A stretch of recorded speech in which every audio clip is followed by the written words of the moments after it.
YouTube, hello, hi, howdy, more Paranormasight. You may have noticed webcam in a different spot. It's actually counterproductive to where my microphone is. I have to talk this way, but look that way. Hey, how's it going? Didn't think that one through.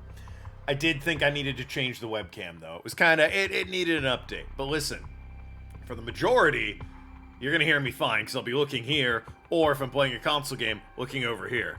It's totally cool, don't worry about it. Anyway. Shogo didn't end up so great. He seems to die in whatever reality, so rip that guy. We got to know Tetsu and Yako, so multiple pathways. That's the point of the game. Let's get to know Harue, or Haru, however one might say that. I'm live, but Twitch is being an ass. Nothing's new. Yeah. I haven't already switched. If you haven't already switched to OBS, I tried OBS. I cannot get the settings where I want them to be. Everything is as not great as Streamlabs is. It at least is very user-friendly interface. OBS is not as good. So I'm really gonna have to like sit down and figure it out if I want to fully switch over. It's not something I can do just casually. Anyway, not dreams. When the son of Haru Shigina was kidnapped by a botched investigation by the police resulted in a child's murder. 1 year later, Haru has hired a private investigator to help resolve the unsettled case. So did they get away with murder? Or late at night, while speaking to a detective at her home, something strange suddenly appears. Oh yeah, I wanted to review the curses. Loud. May those who mock fires something perish in flame. Kill them. Kill them, the flame bearers. Kill them all. The flame bearers? Oh wow, just right into it, huh? Curse of the Haunting Clappers. You can use it to kill those with fire or fire-starting device in their person. Okay, so this is something I wanted to... when, you know, we don't... Oh, wait, shit. That was an update on this. That's the curse. Red. Everything died. Crimson. My home is burning to the ground. It's so hot. I must call for help. I cannot speak. My throat burned. I think I'm on fire. That's right. I'll use the clappers. Is anyone there? Hello. No one's coming. I'm going to burn. Oh, right. Her. It must be the work of that vixen who appeared and enchanted my lord. Ah, that'll do it.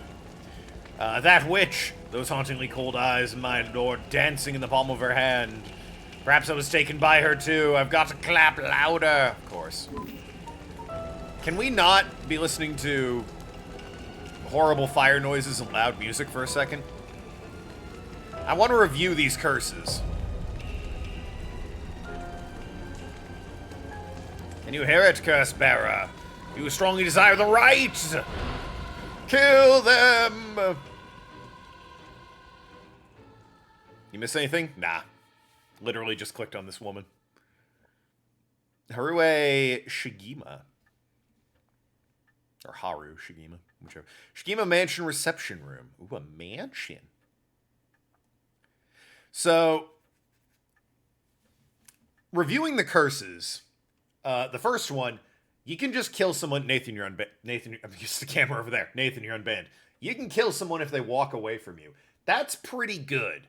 You just need to get someone to walk away and bam, they're dead. Easy. You can kill someone who actively lies to you. What made her awaken? We didn't see. You can kill someone who actively lies to you. Great. Especially for a cop. Good stuff. You can kill someone who hears your song, but they need to hear it for 30 seconds and also you can't be found by them. Not good. That's kind of a bad one, actually. And this one, you can kill someone who happens to have something that is flame, that can make a flame on them. Or is on fire. Fire or some sort of fire-starting thing. So if I'm walking around with this bad boy... There you go. Walking around with this, I'm dead, man. I mean, it's better than nothing, but it's a little hyper-specific, don't you think? How many people are walking around with lighters and matches these days? Guys, I got my collection of flint rocks. Let's go. Ah! Back with me, ma'am.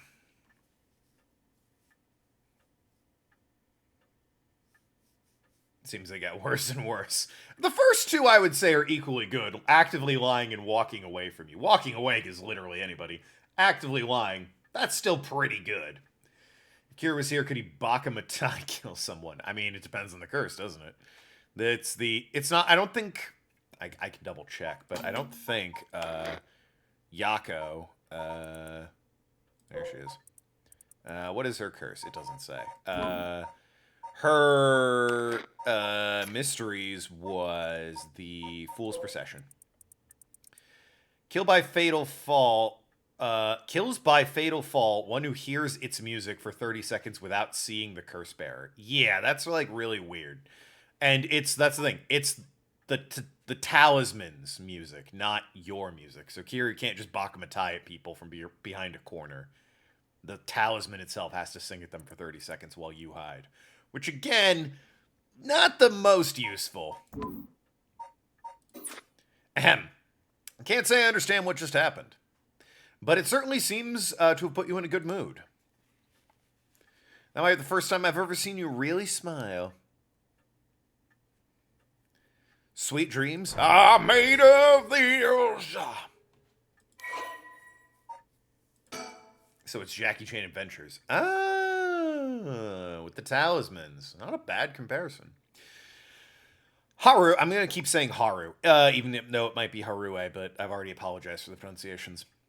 Is a housewife who resides in a manor near Shumuko Bridge. Her 11-year-old son, Suichi, was kidnapped and murdered about a year ago. The death was the result of a mistake on the part of the detective assigned to the case. A mistake which enraged, I wonder if it's going to be one of the detectives we've already met. A mistake which enraged the kidnapper and had him cut all contact with the police, leaving no room for negotiation. Or Richter. Well, he's a PI. I don't think she'd be working with him. Like, Richter's a PI. The other two cops are police detectives. One more thing. I shouldn't try and track down where it's coming from. I guess that might work. Yeah, that result. Yeah, so I don't get how this possibly could have happened. A kid's kidnapped. I got that. The police are involved. Sure. The cop made a mistake and the kid died. Tragic, but it happens. This made the kidnapper angry, so he cut contact with the police, leaving no room for negotiation. What mistake was made that killed the kid, but left the kidnapper in a position to go, well, now you've ruined it, and just leave? Like, surely the mistake would have been you shot and accidentally hit the kid when you were aiming for the kidnapper, but at that point, just get the kidnapper. What possibly could have happened? The incident was covered up, and Suichi's kill remains at large. See? Leading the aggravated Harui to call in the services of a private investigator, Richter Kai, to uncover the truth.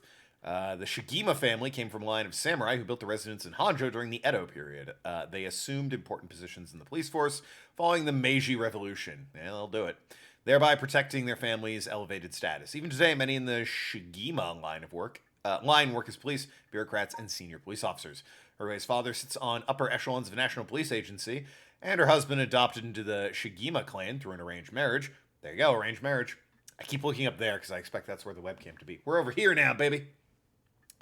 Is also a highly respected agency official. However, as her family prioritizes work above all else, it wasn't long before Haru's marriage grew cold.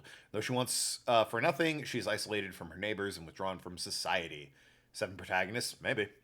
They said there's 9 myths, and they mentioned, 7 rolls off the tongue better than 9. But there might even be, 13. So, we don't know, do we? Seeing her son grow into a young man gave Haru purpose in life, but it was cut short by the kidnapping incident. Following the incident, Haru spent many days in deep depression, breaking the sun fits and shouting and wandering around the middle of the night. Cheerful, loving disposition faded, and she took to making snide remarks to her husband, which only further sour the relationship. A few months ago, Haru's husband was transferred to another area of work, and now Railway returns home. Tare, left to live in the large empty mansion alone, as a housekeeper who has been with the family for a long time comes to take care of the housework. Haru has nothing but time on her hands. Doesn't expressly state the detective themselves killed the kid. No, I would assume the detective made a mistake that got the kid killed. But I would assume that means the detective themselves accidentally killed the kid. Because it enraged the kid, a mistake enraged the kidnapper and had to cut all contact with the police. So, like, did the kidnapper go, well, you made me do it, and stab the kid and go, ah, man, and then ditch the police? Because that doesn't make any sense either. Perhaps the detective fucked up in negotiations and then killed the kid in a rage and then fled from where they were hiding.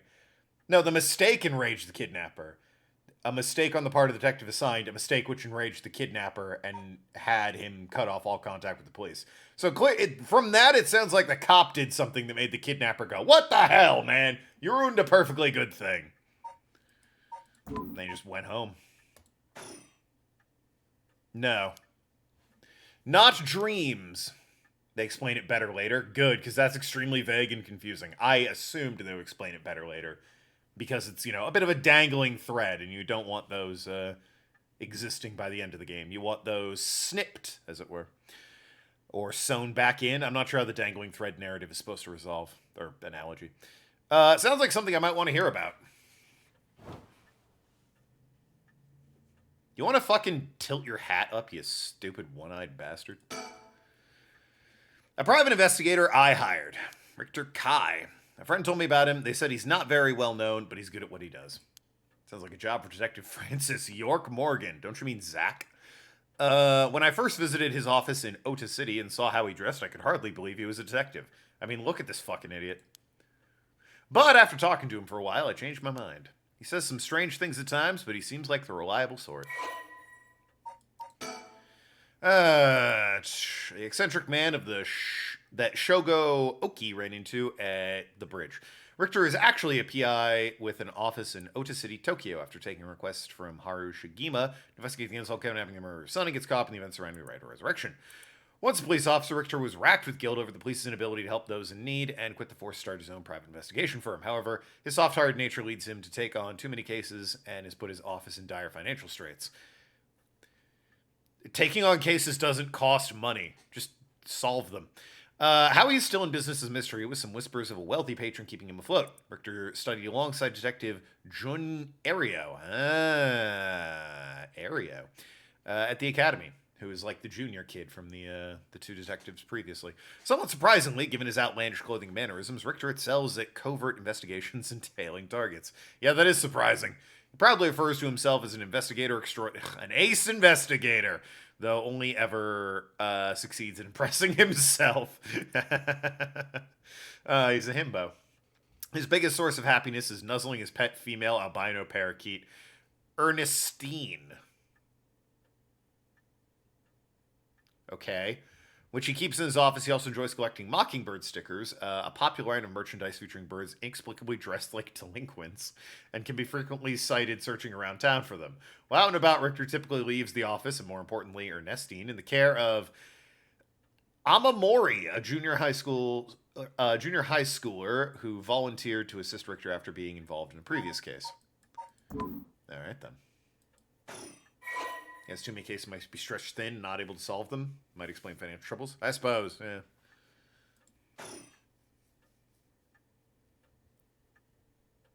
Okay, looking around the room. This is my room. A television. A color television, even. Father bought one as soon as it hit the market. He likes to have the latest gadgets. Unlike the latest model, there is no remote control. We've had it for a long time. Back when it was new, we all gathered around and marveled at it as a family. But with father and my husband being away so often, it quickly fell into disuse. Just fucking turn it on, woman. It's not that... A fax machine. It can send images in other places along the telephone network. So can a text message at this point. I don't really know how it works. Most houses don't have one. Yeah, because we have cell phones. I rarely find use for it. Correct, because we have cell phones. Look at the wall to the left of Richter. What, the hanging scroll? An old hanging scroll. I don't know who painted it. It's been hanging here since I was born. Or the flower arrangement. An arrangement of flowers. Fucking radical. We bring in someone to do it. I don't even know what the flower's called. Further left. Oh. What the fuck? Well, I'll be damned. Is that what I think it is? Goodness, you made me jump. It's a silly little sticker my son got from somewhere or another. He put it up just before, well, you know what happened. I can't bring myself to take it down. Let me take a closer look. That would appear to be a rooster dressed as, like... Isn't that the biker? That's a thing in Japan, like the biker gangs that have the leather black jackets. And I don't know what the fuck it is that's supposed to be on the back of the motorcycle. Like the banner, I guess? But that's what it's rocking. That's what that cock is rocking. I knew it. It's Head Hensho. Fuck off. From way back in set number 1. This is a real collector's item. Excuse me. Don't tell me you've never heard of the Mockingbirds. The what? They're the hottest new craze. Cute little birds dressed up like rough and tumble delinquents. I've never heard of them, but this certainly seems to matter to you. The best part is no one knows who made them. They just started showing up around town, and sure enough, they'd won everyone's hearts. Story goes they've been made by some anonymous artist who covertly leaves them behind specific locations. No one knows where or when they'll show up next. They're basically an urban legend of sorts. To think one would turn up in here of all places. It's a good sign, I'm sure of it. Oh, well, that's nice. Can I talk to you about my dead son now, or like... Burbs, indeed. A stereo unit, they are pretty cute, to be fair. A stereo unit with separated speakers designed for home use. My husband insisted on buying one, even though he isn't the one listening to music often. I mean, it does look cool, I'll give it that. I looked at you already. My bad. Whoop. A private investigator hired. Let me bring you up to speed. We were in the middle of a chat when you suddenly started spacing out. And the whole time you were grinning to yourself like you just won the lottery. Care to tell me what that was all about? Well, where to start? I think this will explain how she got cursified. Or, nope, we'll just skip past that. Interesting, very interesting. So the haunting Clapper's curse echo appeared out of nowhere. I remember the film Urban Legend. That rings a bell. Gonna have to give me more than that to go on, though. I told you how to perform the rite of resurrection, gave you the curse, you'll need to do it. Have I got that right? So it just showed up. Alright. So it's all real. Honestly, I still find it hard to believe. But I guess I have to now. I saw the curse stone appear in your hand myself. Yeah, that's clackers, alright, or clappers, whatever they are. Looks like it popped clean out of thin air. With evidence that clear, there's no denying there's a supernatural force at work.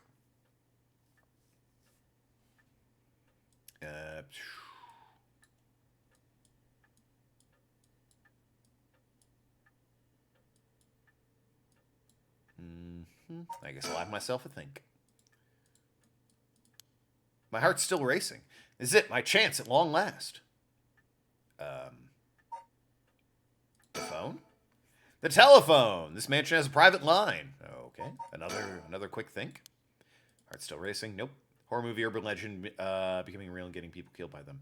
Oh, that does ring a bell. Isn't that... That's not like, that's not actually what's happening in it, right? That's like... It's all the work of a killer in the end or something. I do remember that. I don't think you quite understand. Oh. This isn't about evidence and it isn't about belief. It's more than that. I know it's real. The moment the curse appeared, I knew everything before it even said a word. I was already there in my head, clear as day. Kinda, yeah. I vaguely recall that. It's been ages. You just knew, huh? It was etched onto my soul, along with the curse echoing resentful memories. So I can feel it. What was it like? What it was like. Ah, this soup, it's too hot! Dying like they did hundreds of years ago. Wreathed in flame, writhing in pain as flesh blackens and my blood boils. This killer using those legends. Yeah, that sounds right. I can feel it. All the agony, the rage. It fills me with bloodlust. Cool. I think I need to kill someone. Oh. So I'm not... Listen, I'm a PI. I'm not going to help you with that. Anyone will do as long as they're carrying fire. I see. That could be a problem. You think so? From what I know of you, I was sure you'd see it as an opportunity. It's a Burning Man from Metal Gear Solid 5. Isn't that oh God, what's his name? From 3. Volgin? Isn't that Volgin? The stronger the desire to resurrect someone, the stronger the urge to kill. That's how it seems to me, anyway. Good grief. Talk about a spanner in the works. I say we take stock for a moment, remind ourselves of where we've come from and where we're going. That might be a good idea. Okay. About the investigation. That's what you hired me for, ma'am. To look at your son's kidnapping last year. Yeah, Volgin. And to uncover the truth behind the abduction and the murder of Suichi Shigima. Oh, yes, I remember. They never did find the one who did it. That's what I'm here about today, in fact. Kind of you to let me drop by so late, by the way. After turning over every last stone, I've come up with a grand total of 1 lead! So you said.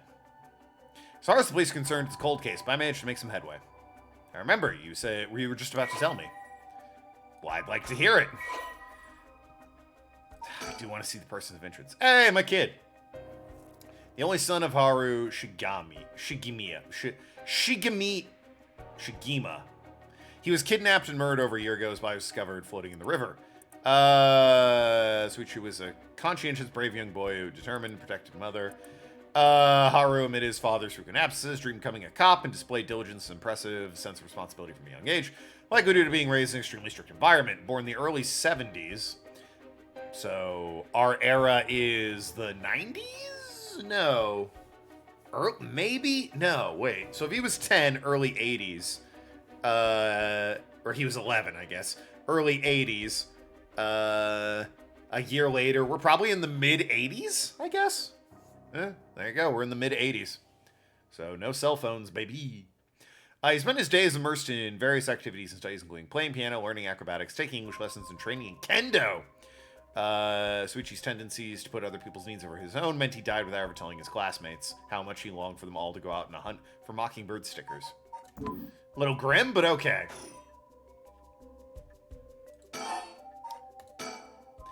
You know, we still need to figure out exactly what you want me to do. How about you start with the lead, dickhead? Why don't I tell you what I found, and then you can make a decision. Boy, do you think that's a good idea? Fucking detective over here, you don't say. So go ahead and tell me, dickhead. Okay. There should be a check there. The bubble. I suppose there's not much point in going over the kidnapping, is there? No, I'm very familiar. Then I'll leave that for the files to cover and just confirm a few things about the case. The police trace the culprit's call back to, let's see, northern Oyoko River here in Sumida City. That was quite a wide area. That's right. In the end, they never managed to nail down exactly where the calls were coming from. It was almost certainly the same location that Suichi was being held captive, since Suichi's voice could be heard during the killer's calls. I mean, that tracks, yeah? Northern Oyoko River is quite a distance from Suichi's normal school commute. Factoring in he was seen at school but went missing before he arrived at his house, it's like he was abducted by car on the route home. Maybe, but exactly. Suichi's a clever boy. He would never have gotten into a car with a stranger. That's right. I was very firm about that. I know he understood too. I even saw him warning the other children. It's possible they forced him into the car. The only issue there is there weren't any witnesses to the kidnapping. You can't bundle someone in the car with that many students around and not be noticed. But nobody came forward to say they saw anything suspicious. So, did they target him at some other time or somewhere away from his usual route? Both of these seem a little far-fetched. Which raises the question, how'd the kidnapper pull it off? It must have been someone he knew. Knew enough to get in the car with. Police never managed to find the answer. In the end, they decided the kidnapper must have just gotten lucky. Well, why not turn to the problem on its head? I hate games that do that. Why not turn the problem on its head? And I'm like, oh, what do you mean? And then it ends, and they're like, so now what would you like to talk about? The thing you just brought up. Captain managed to convince him to get in the car, but how? The only thing that makes sense to me is if it were someone that would have had reason to trust. A teacher, perhaps, or a relative, somebody else he knew. But all the adults Suichi knew had alibis. Police checked them all thoroughly. They did. No one throws numbers at problems like cops. But what if it wasn't someone he knew? Or rather, what if the culprit disguised themselves as a police officer? What? That would explain why I didn't find them suspicious. Shigema family had close ties with the police after all. He would have had a reason to trust them. You might be right. But surely they couldn't have. Well, there's a problem with the theory. You'd be surprised how much police officers stand out. That's sort of the point after all. They're meant to be visible deterrent against crime. Go on. But here's another interesting bit of trivia I happen to know. When you ask people to imagine someone suspicious, no one pictures women or children. I don't know. I know some pretty suspicious kids. And if someone were to say, picture someone suspicious, I immediately think of my wife. Even kids who have been warned about stranger danger often subconsciously expect that to look like an adult man.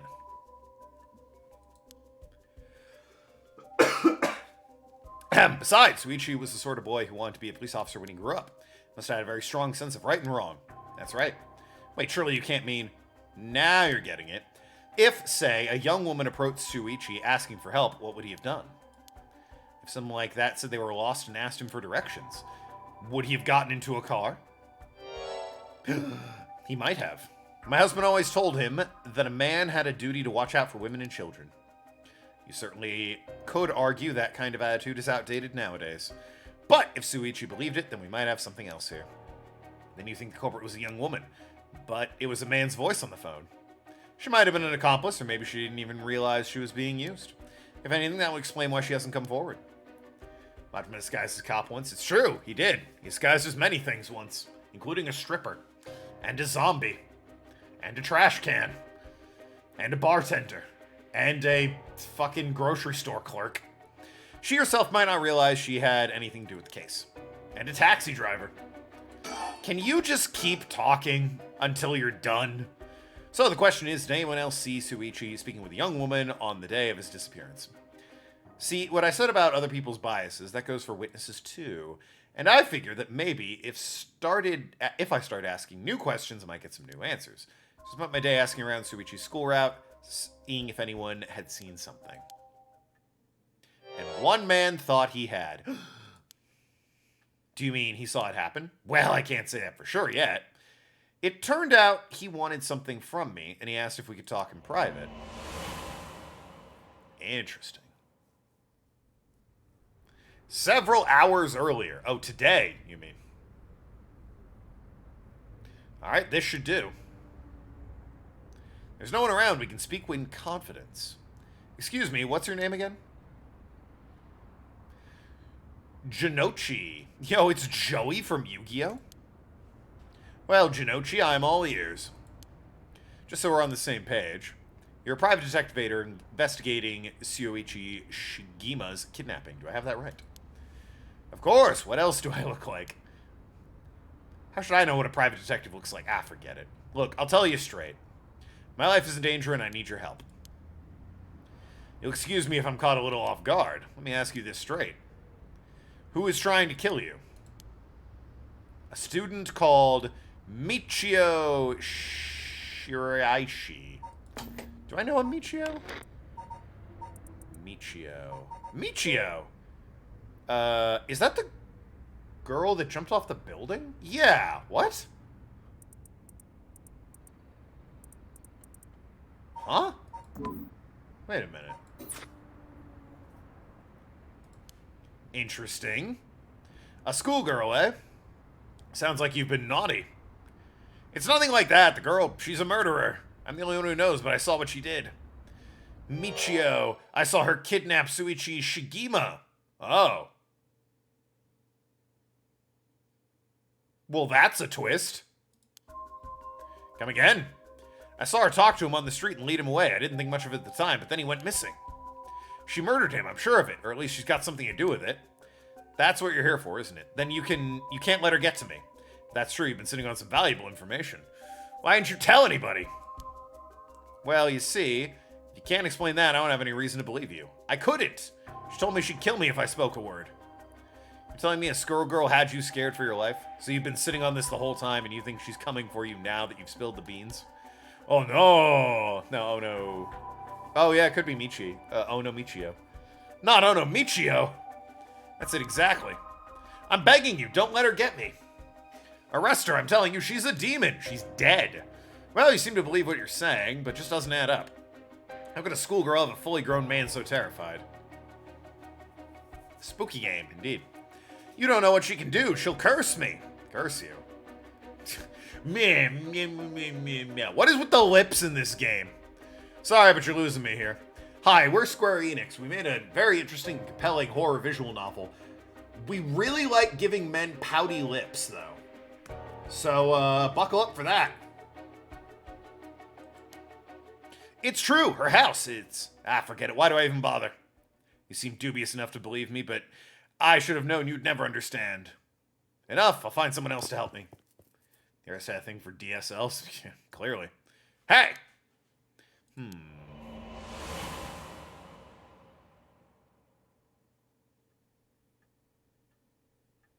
that's about the long and short of it. I can hardly believe it. At the time, I thought the mention of curses was crazy talk, but now I'm starting to see there might have been more to it. then if we can just find that girl, curse or no curse, if it was Suichi on the day of the kidnapping, there's a good chance she knows something. On top of that, I did some digging on the man I spoke to. His full name is Kohei Jinochi. He's a teacher at Komagata High School here in Sumida. A teacher than this schoolgirl. What'd you miss? We're just starting her story. She's already been cursed with the power of murdering people who happen to have things that start fire. Oh, and this guy has a cool hat. It's true. It's one of his students. I think that's very likely.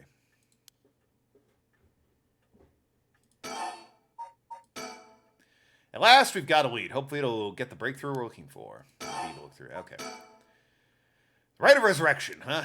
I read about that in a cult magazine the other day. Apparently, some old book showed up recently with all the gory details. And they say the rite can be found somewhere in Hanzhou. I remember the first time you told me about that.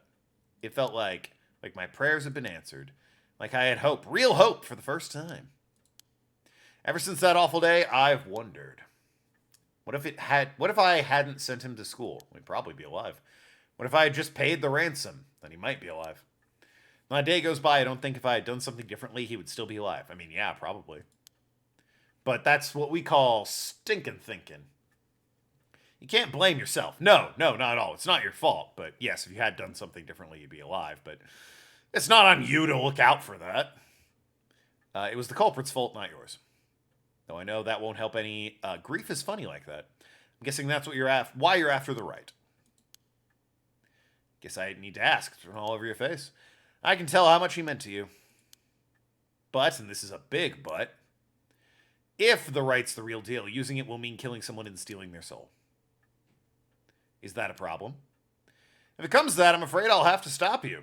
Oh, that's a shame. A shame, huh? That's all.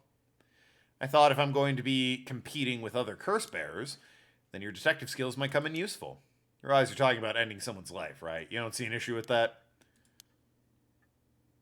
I think any parent in my position would happily kill for a chance like this. I don't know about that. Is that so? Dear oh dear, what I have gotten myself into. If it makes you that uncomfortable, then you won't have to get any blood on your hands yourself. I don't need you to kill other curse bearers, I just need you to find them. I won't be a party to murder, ma'am, not even for a client. And yet, I'll pay you. How much can I give you to change your mind? Sorry, not everyone has a price. Got my policies and I stick to them. See, you didn't realize you were stubborn. Let me say, though, it's not like I don't get what you're going through. As long as you're not killing anyone with your own hands, maybe I can help you out. So you are going to be party to this. What do you have in mind? Well, how about stealing someone else's curse stone after they've filled it with soul dregs? If that's all you're after, then I could lend you my services guilt-free.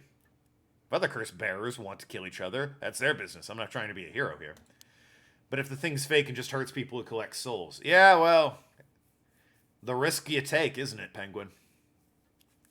Her curse, by the way, I might have mentioned it, she can kill anyone if they have something that starts fires, so none of these things running around. At that point, she can kill you. Guess there's no guarantee a stolen curse stone will work, but we can worry about that later. Well, then I suppose we have a deal. Although, what if I stole a curse stone using my curse? Would you disapprove? That would void our contract, ma'am. Just warning you now. My. God. Won't let me murder somebody. God. Before we go any further, why don't you tell me about this curse of yours? The Haunting Clappers, the one of the 7 mysteries of Hanzhou, if I remember correctly. That's right. The original story did happen somewhere near here. I'm sure I remember hearing that. In that case, my money would be on all the curse bearers being somewhere around Hanzhou. Our first move should be to narrow them down. Some of them are bound to try and come for you first. We'll need to be ready. The curse makes the bearers more willing to kill, so an attack could come from anywhere. That sounds sensible. I have fire! Anything starts a fire? That's such a vague description. A number of combinations can start a fire.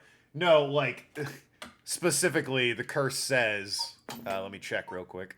Files, mysteries, haunted clappers.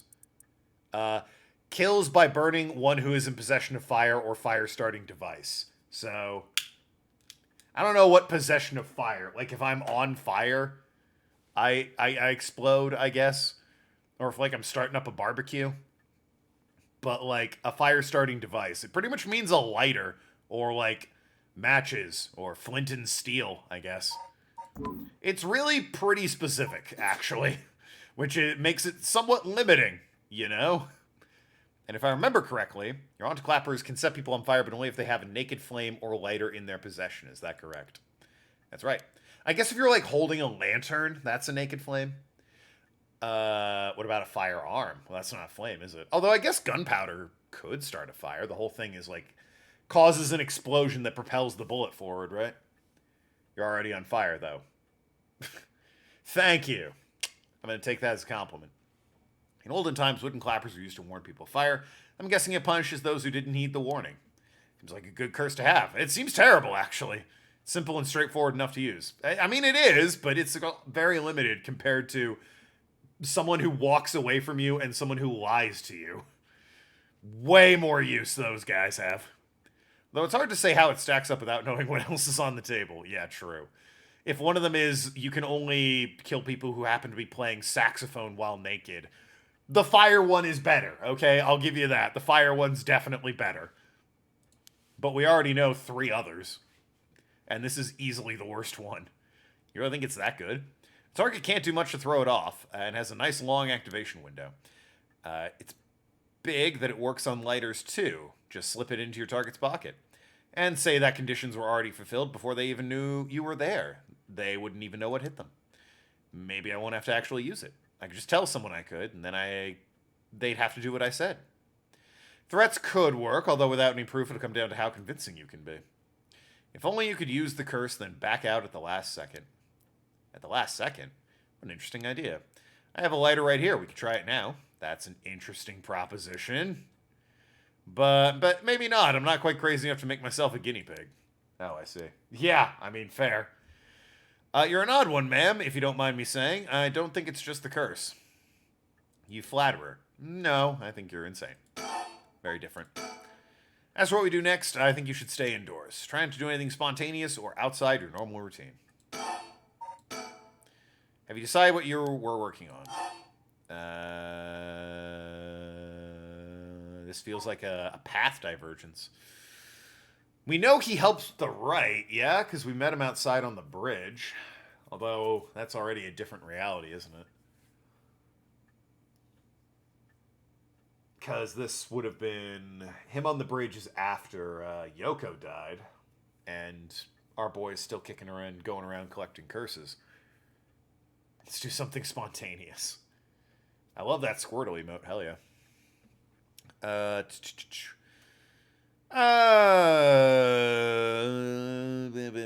Let's investigate the kidnapping. Finally, I have a lead. I need to know what happened to my son. Your wish is my command, ma'am. I'll focus all my efforts on looking into the kidnapping. Although something just occurred to me. You can't investigate the matter at night, can you? At least until the sun rises. Could you search for the other curse bearers? Ah, the illusion of choice. Well, I'll be happy to help. Odds are good that the other curse bearers are also working by night. Anyone they kill under the cover of darkness won't be discovered until sunrise. I bet they're trying to do as much as they can before morning comes. So it's settled then. I look for the other curse bearers by night. And once the city wakes up, I can start asking questions. I'll investigate the kidnapping as well. I'll even try to find Miss Shiraishi as part of the bargain. Thank you. That's more than enough. Now then. I should get to work. There's only so much time before sunrise. I'll call you if you find anything new. You can stay here and keep a lookout. Alright. There's no telling what kinds of curses you might find out there on the streets tonight. Don't go outside if you can't help it, and try to be ready for anything. I will. Well, if that's all, I should be going. Alright. Well, we've met the squad, who's been unlocked anyway. No, I suppose at this point, he isn't dead yet. Here's Yoko dead, and there's me not letting Yoko die. There he is, getting exploded, and there's these two. Meeting him on the bridge and her in the park.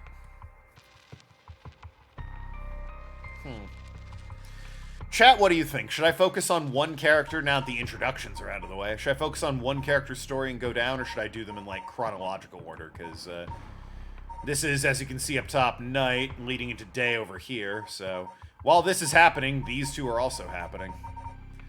So, should I focus one character and go down the line, or should I do as it happens chronologically.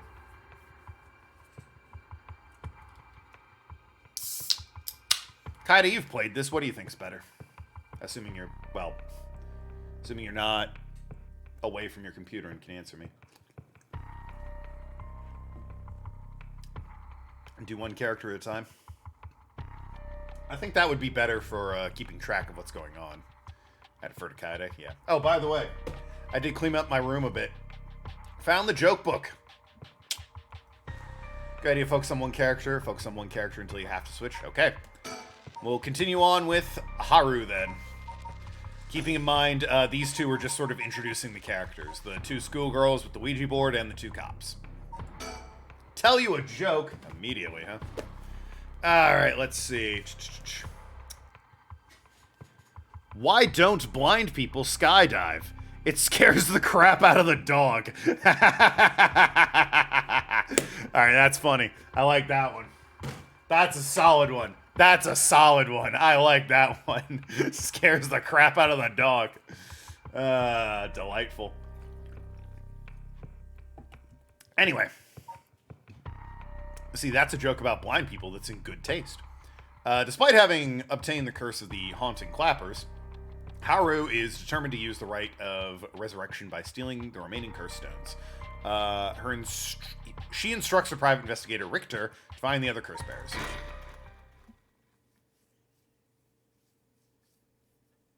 1 a.m. The reception room.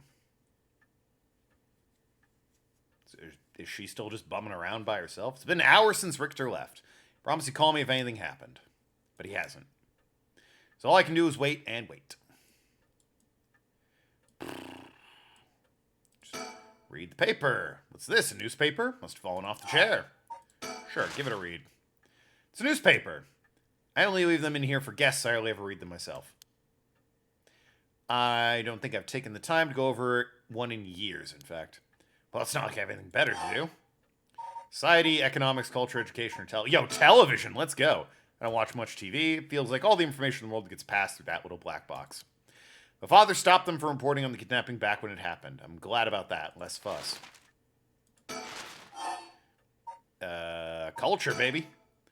I'm going to go through in order in which I would be interested. Now that everyone has more money to go around, more people are coming up with all kinds of new diversions. Seems like only yesterday people were flocking to the arcades to shoot aliens. But now we have these enormous theme parks, gaming machines that plug straight into our televisions.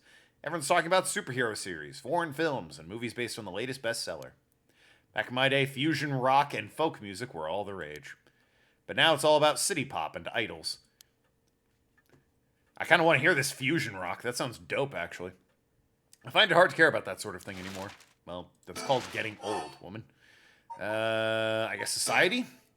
Looks like the city's biggest problem right now is pollution. Ugh. If only.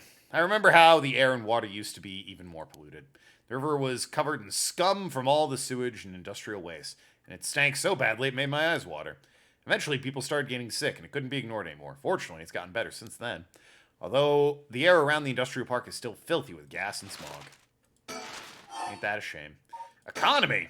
All sorts of articles about the current state of the economy. Now the post-war boom has passed its peak, we're moving to the area of large corporations. Oh, this is the 80s. See, it's the real estate bubble in Japan, huh? This is like Yakuza 0 time, if I'm doing my math properly. It's about 220, 230 yen to the dollar. Manufacturing is on the rise, and exports are healthy. Dollar's down from its height, and people are saying could fall further. There's no denying how much of the standard living has improved in the last few years. It's common to own a car and television now, and supermarkets are better stocked than ever. Boy, say what you want about war, but the post-war economy is usually pretty good. Recovery is a good time to be thriving. And lastly, education. Everyone attends high school now, even girls! Even girls! Happy Women's Month, everyone. Universal education policy, they call it. The country's gotten rich enough that every child can go to school. Education is the backbone of modern society. If you want to work for a good company, you have to get into a good university. With more people in the running than ever, the competition to get into those universities has gotten fierce, though. The new generation is rebelling. Schoolyard violence and delinquency are on the rise. But my boy was too sensible to get mixed up in any of that. I don't want to read anymore. It'll only remind me of him. All right, well. That's the times for you. Turn on the TV. Yeah. Nothing on at this hour. What do you mean? Ah, well, it is 1 a.m., I guess. Saturday Night Live could be on for another half hour or so. I'm waiting for Rick to contact me, but he hasn't. Jam to some tunes. Should I put a record on? No, it's too late. I'm not in the mood for music anyway. Boy, this woman's a fucking joy to be around, ain't she? Get it, your son's dead. Could have myself a think. No, it's dangerous to go out, but I can't just sit here and let this opportunity pass me by. I have to look for Onamichio. But first I need to find more soul dregs. Well... Clock? Ticking seems so loud, it just goes to show how quiet it is.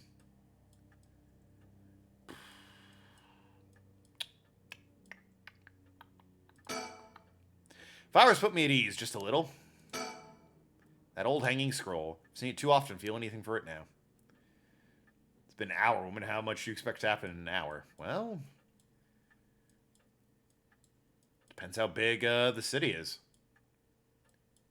Looking at the story chart. Oh no, I was just gonna look at the story chart. A lot of shit was popping off in an hour. Yeah. The guest table. Come to think of it, I never offered him any tea.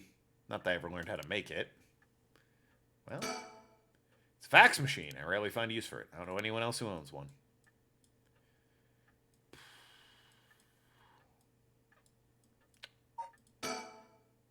You distract myself. I don't want to be alone with my thoughts. Maybe reading the newspaper will take my mind off things. I just did. Maybe reading the... okay. Did I miss one? Oh. I can keep going. Now the comedy boom is over. All the comedians are flocking to other genres. The comedy boom will never be over. No matter what right-wing comedians say. The occult seems really popular at the moment. Look at all these paranormal specials. I hear big new thing is some mascot line of delinquent birds. Mockingbirds, I think it's called. Was that what Richter was talking about? Trends seem to be such short shelf lives now. How quickly the times are changing. I'm just too old to keep up with it anymore. If young people are leading the way with their modern worldviews, my generation will only fall further behind. Yeah, that's life, babe.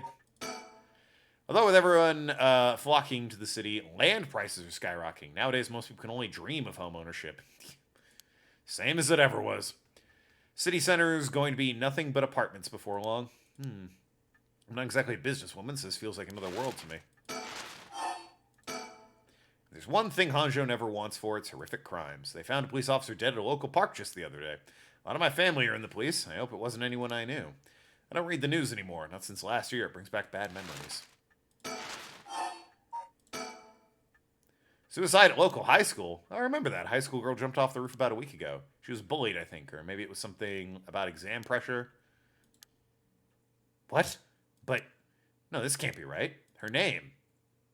Onamichio! That stinger is still very funny to me. From Komagata High School? It can't be. Newspaper's done.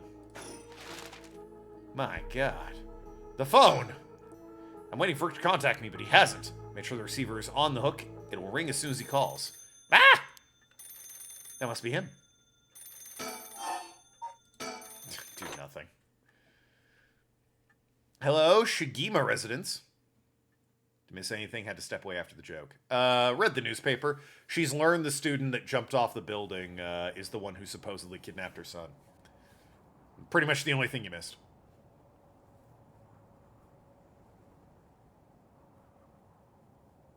Richter called me out to meet him, and we came over to Komagata Bridge. Richter, there's something I need to tell you. Funny, I was thinking the same thing. I'll go first. There's something I need to tell you. What's up? God damn it, you're pretty. Well, that girl, Onamichio. The one who was with Suichi on the day of the kidnapping. Yes, that's her. Well, she's dead. She what? The student committed suicide last week. That was her. Heard something like that happen. Never got the name, though. Talk about bad luck. Finally get a lead only to find out it's turned into a literal dead end. Unless her death was the whole reason Jinochi was so shaken up. He said she was going to curse him. Was he talking about revenge from beyond the grave? It seems like we're back at where we started. Not necessarily. The teacher knows something, I'm sure of it. At the very least, I put money on him having something to do with Miss Shirashi's death. That's why he's so scared of being cursed by her. I see. Also, something tells me he knows more about your son's kidnapping. In any case, I think I got a good idea of what he's hiding. Call it a hunch. A hunch? Well, I keep thinking I see people in the background. And twice I have. There was definitely people in the background before. Hell, one time I turned around and there was a woman right there who said, don't mind me, and then never came up again. More of a theory. Care to take a guess? I can guess. I can't say for certain, but... Hold on. What did he say? Know more about your son's kidnapping. I've got a good idea of what he's hiding. Call it a hunch.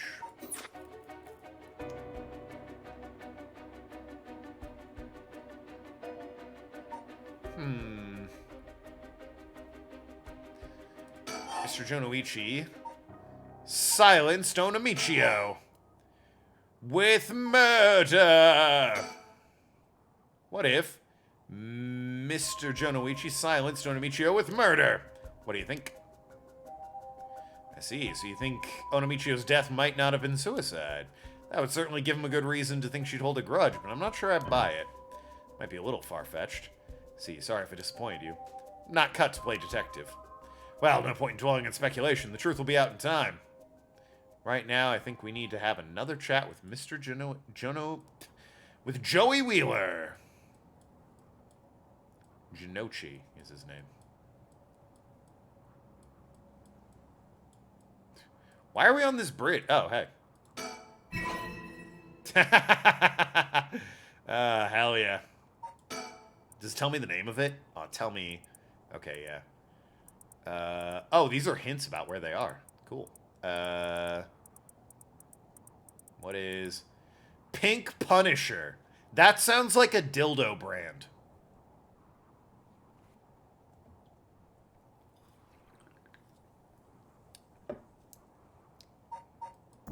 Well then. Anyway, gotta keep an eye out for those, right? I'll try and find them as best I can, but... God, I also keep expecting to turn around and see someone behind me. Like that fucking one with the guy with the foot bath ghost. Please go ahead. Alright then. I've been poking around places connected to the 7 mysteries looking for curse bearers, and I think I found a few candidates. A tall man I ran into in Kinshibori Park. So if he's alive, that means I'm dead. Or the first guy is dead. Right, so this is that canon. Okay. Or name a character from a hardcore porno book. Pink Punisher? Yeah, could be. Asked him for directions, trying to probe a little, but he turned the questions right back around on me. He was out there a second he figured out I wasn't what he was looking for. I got the sense curses were nothing new to him. I'm about 40% sure he's a curse bearer. Well, according to, fuckface, Oreo, or whatever his name is, according to when he killed him, he was not a curse bearer, because he only got 1% off of him. There's a middle-aged guy I saw south of Warigesu Street. There's no question about this one, he had the curse stone in his hand. Nervous about him. It was clear he was up to some shady business. Might be the guy who tried to get us in darkness. Gathering soul dregs, I bet. You make a good target. Oh, wow. Or that could have been... Oreo, maybe? Not a good day to be Onamichio. Indeed. Next up is a pair. A young man and woman I saw around Ryogoku Bridge. Okay, so the man and woman are there together. The woman was related in some way. But she just fucking bailed as soon as I killed the guy, and she didn't say anything. And in fact, if you didn't turn around, you never would have seen her.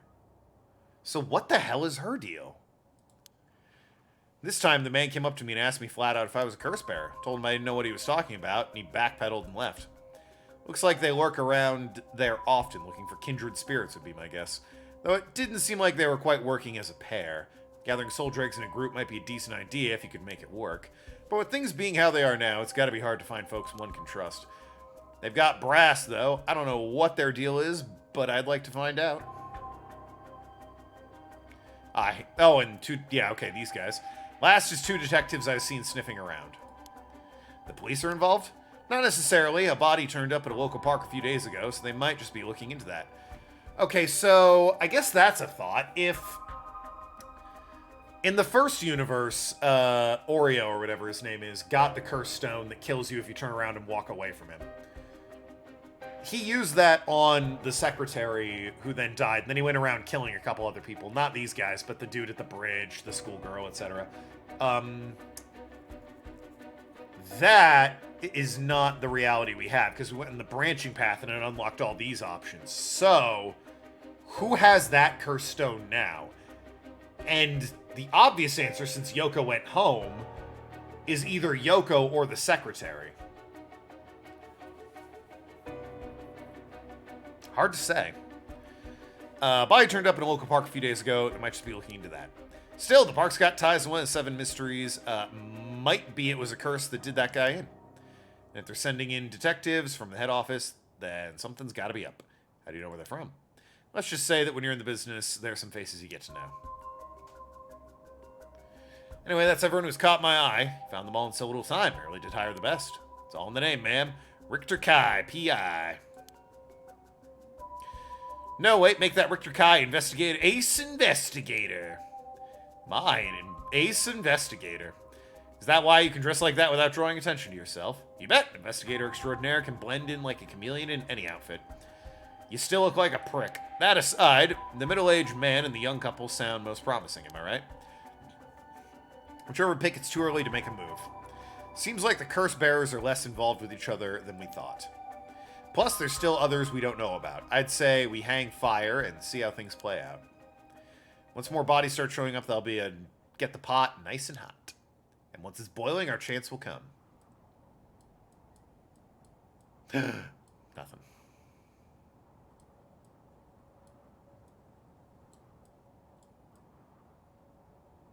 Lovely night. Did you want to tell me something? I already said everything I wanted to say. Yeah. Okay. I'll have a think then. Staying like this is the last thing I want to be doing right now. This is my only chance to bring my son back. I can't afford to let it fritter away. The surroundings? They show you the sticker right there. Highway on the side and a freeway on the other, both deserted this late at night. Okay.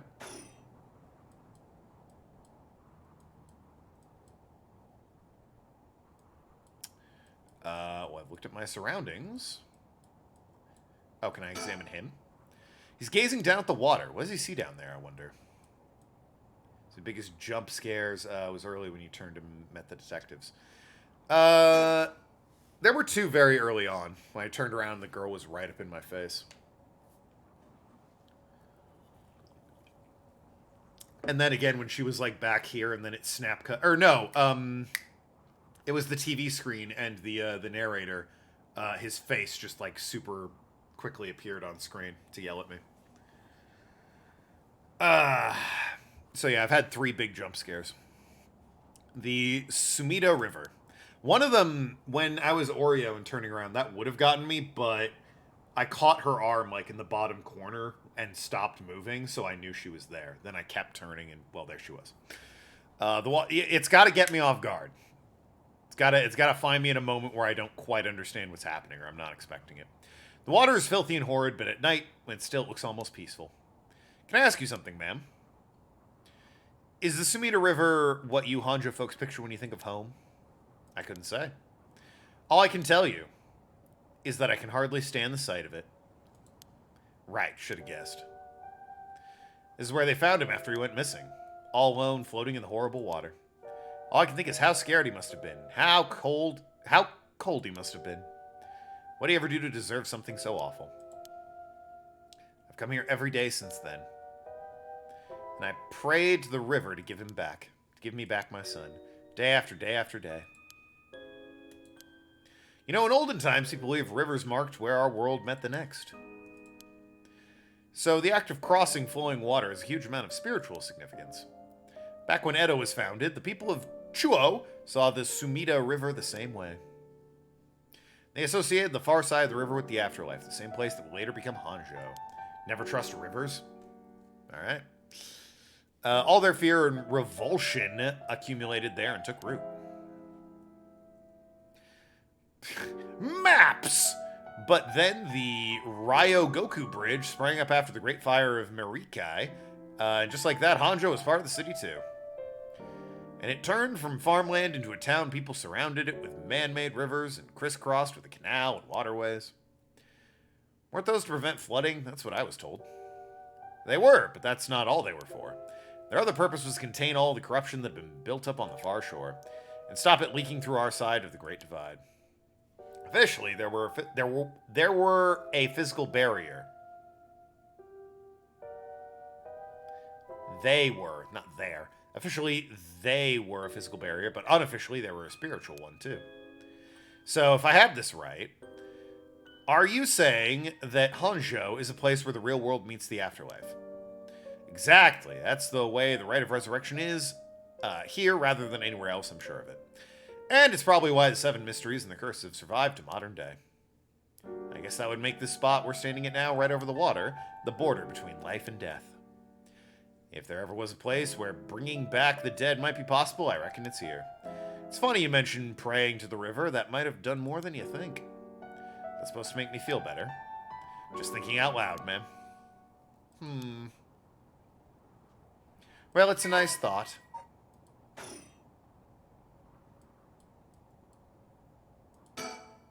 Did you want to tell me something, or you said everything I want to say? Oh, okay.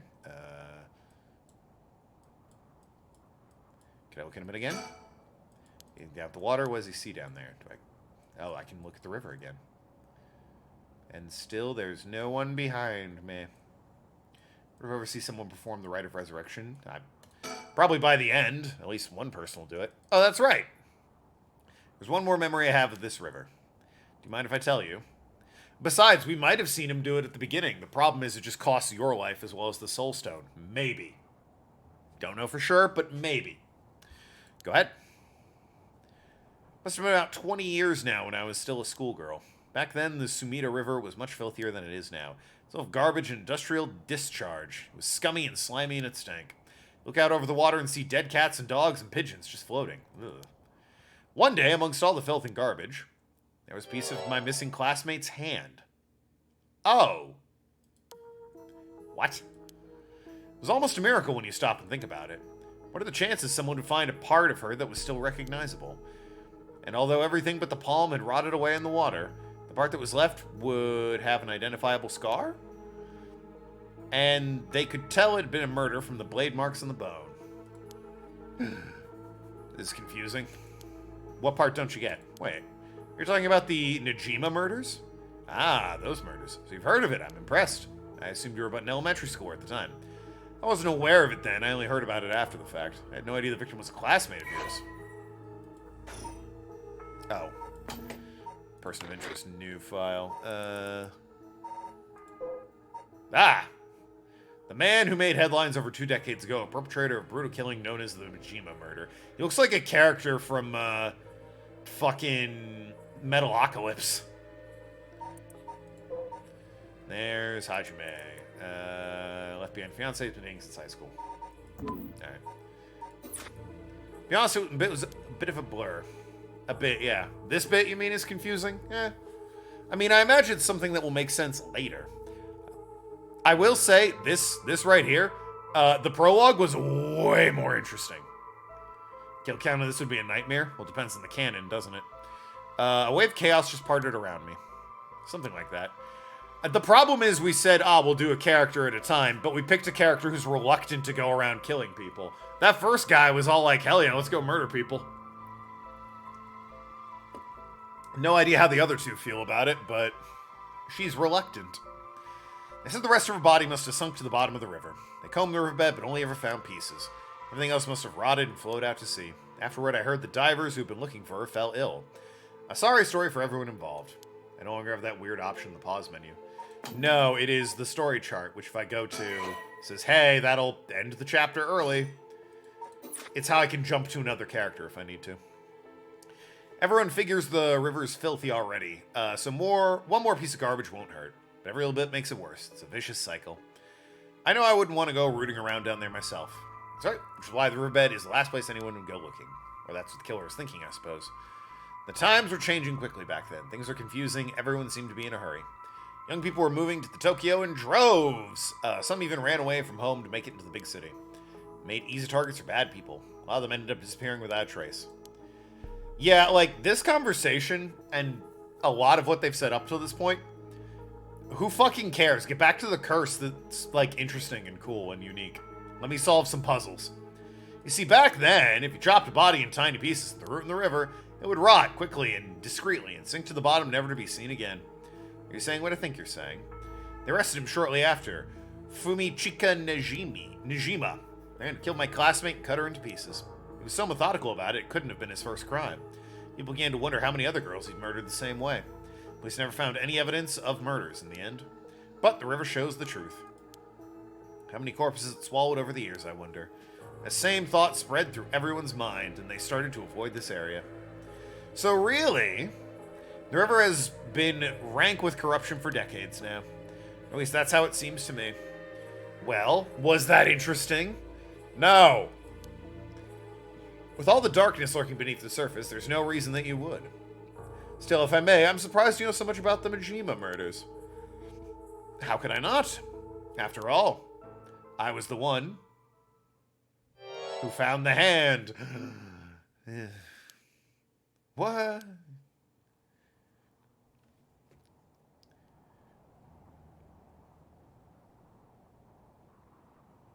Sorry, had an existential crisis of, man, I wish another character would show up to make this interesting.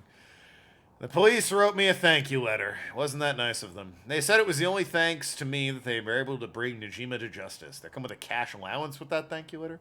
That was the only time my father ever said he was proud of me. Huh. Guess it wasn't the killer's day. Sometimes I wonder if he resents me for it. Yeah, I bet. Oh my god, we're not done talking about this fucking river. I clicked the surroundings, my bad. The Sumida River. I have nothing but awful memories of it. Same. Thank Christ, we're done. Something happen in this game now, please? Is something wrong? Not really, it just struck me. It's been 20 years since the Majima murders. Okay. So it has. Not to spook you or anything, but I thought you might be interested in knowing. Life in prison doesn't always mean... Wait, what? Life in prison doesn't always mean life. I forgot a word there at the end. There's precedent for first-time offenders being allowed out on parole after 20 years. Only if they are found to show remorse and desire to reform themselves, of course. That's right, I'm impressed you know so much. Still, it's hard for someone with a criminal record to reintegrate into society. I heard they've been trying to fix that recently, matching inmates with jobs and accommodation. Oh, really? They keep an eye on them, of course, and make them report in for regular checkups. But to avoid discrimination, they keep the inmates' records a secret from everyone but their employers.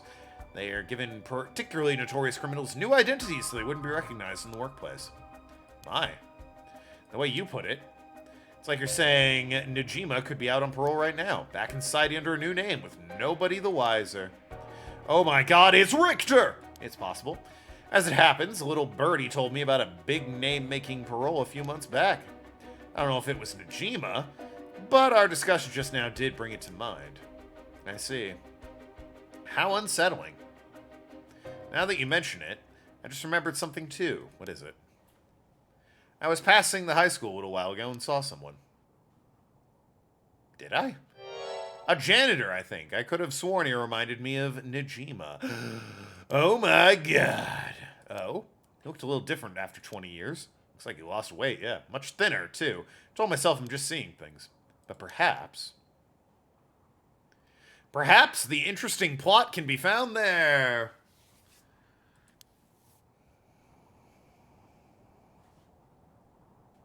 So, what next? The question is what to do with the rest of the curse bearers are up to. Luckily, the river is a good distance away from the 7 mysteries. It's unlikely the other curse bearers will come all the way here. I can finally have a moment to think. I see. Alright. Cannot progress any further. Once your situation changes, select resume and try again. Pressing a spend will return you to... Okay. Yeah, we really hit, like... Would you like to play the story that has no fucking anything happening in it that's interesting at all? Shogo Oki, that's his name. I'm calling him Oreo. It's Oki. Yeah, so if Oki doesn't have his curse stone, I guess the secretary has it, or Yoko has it. Either way, the man's dead by 5 a.m. or whatever. Rigged, certainly is. Alright. The cops. Susumi and Jun are sorting through the facts of the scene of Officer Hajime Yoshima's mysterious death. Susume denies existence of the right of resurrection until the curse echo of the Evergreen Beach appears before them. Right, so his curse is he can kill anyone who actively lies to him, which is pretty handy when you're a detective. Just saying. Okay, so let me get this straight, boss. The right of resurrection really exists, and to use it, you have to kill people using the power of curses from the 7 Mysteries of Hanjo. And the curse you have is from the story of the Evergreen Beach that's told in this area. Is that right? Yeah, pretty much. You're quick on the uptake. You weren't your usual silly self when you were explaining, so I knew you were telling the truth. I'm never silly. The only thing I have trouble believing is that you're taking this occult stuff seriously now. I mean, talk about paranormal. I thought you didn't believe in any of that. It's not that I don't believe in it. My familiarity with it is why I've tried not to get too close. Are you just being a sore loser, not used to admitting you were wrong? Ah, shut up and listen. No point trying to hide anything anymore. We won't get anywhere if you don't understand this, so listen up. Just listen. You don't have to keep saying it. I'm listening. We don't have time to waste. We'll walk as we talk. We'll talk as we... Wait for me, boss.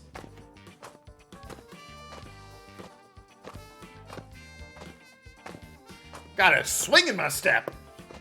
Gonna go kill some people. Don't know who I'm bringing back to life, but I'm gonna kill him.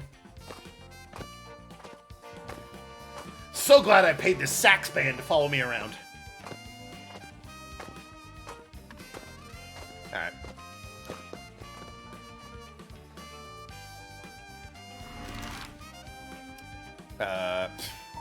Off to the bridge.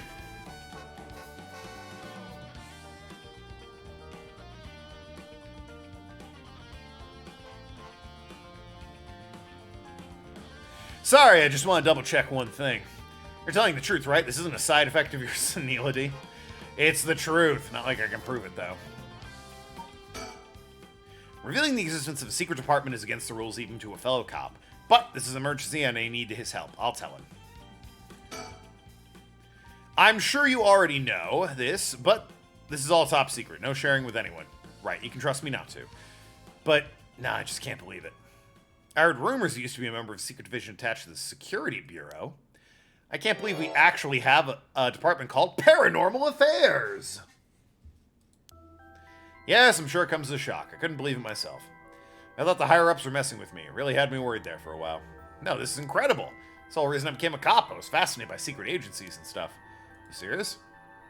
But thinking about it totally makes sense. If curses and spirits really do exist, then of course we need a special department to protect citizens from them.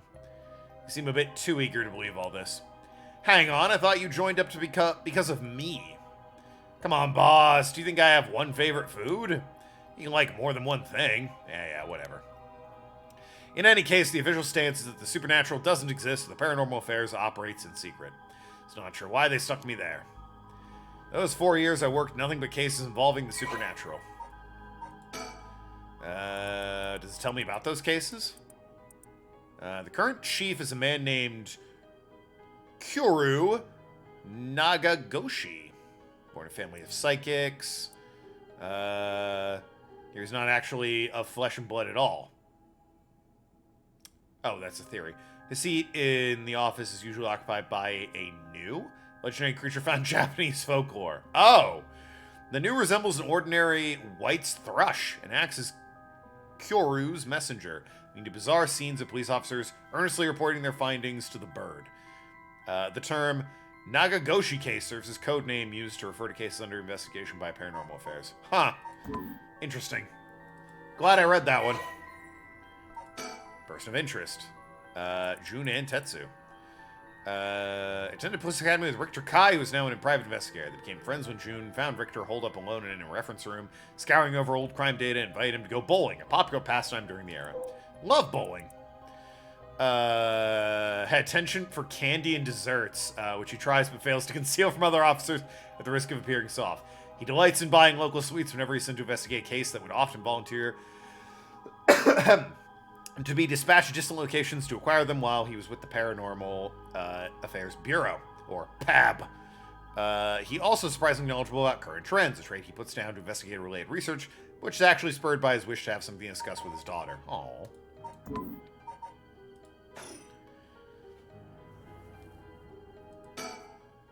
So, do you, have it? Have what? Spirit sense, of course, or what they call spiritually gifted. No, never felt anything at all. Even if I did, I'd be a lightweight at best. One beer and I'm down for the count. What is it with them and spirits? And it's got to be a... Is it a Japanese joke that I'm missing? Because, yeah, spirits can mean alcohol. No one calls it that, but it can mean that. But, like, anytime someone brings up spirits in this game, they connect it to booze. And it's just like... We're dealing actually with ghosts, okay? We don't need to keep bringing up liquor. Oh, huh. Is that how people in the field quantify someone's spirit sense? How much liquor they can handle? No, that's just me. Thought it'd help get the point across. Or, my theory that Yoko's his daughter is 100% correct because they share that trait. Oh, huh. Sorry, seems like I keep disappointing you. Nah, it's not your fault, boss. The risk of disappointing you yet again, I'm telling you one more thing. Yeah, I think Yoko, because he said he had a college-age daughter, and if we look at persons of interest, Yoko here is a junior college person. Don't know if it says anything about her dad, but, that's my theory. Spirit sense is usually something you're born with. It's tough to develop later on. What, so there's no hope for me? No, say it isn't so.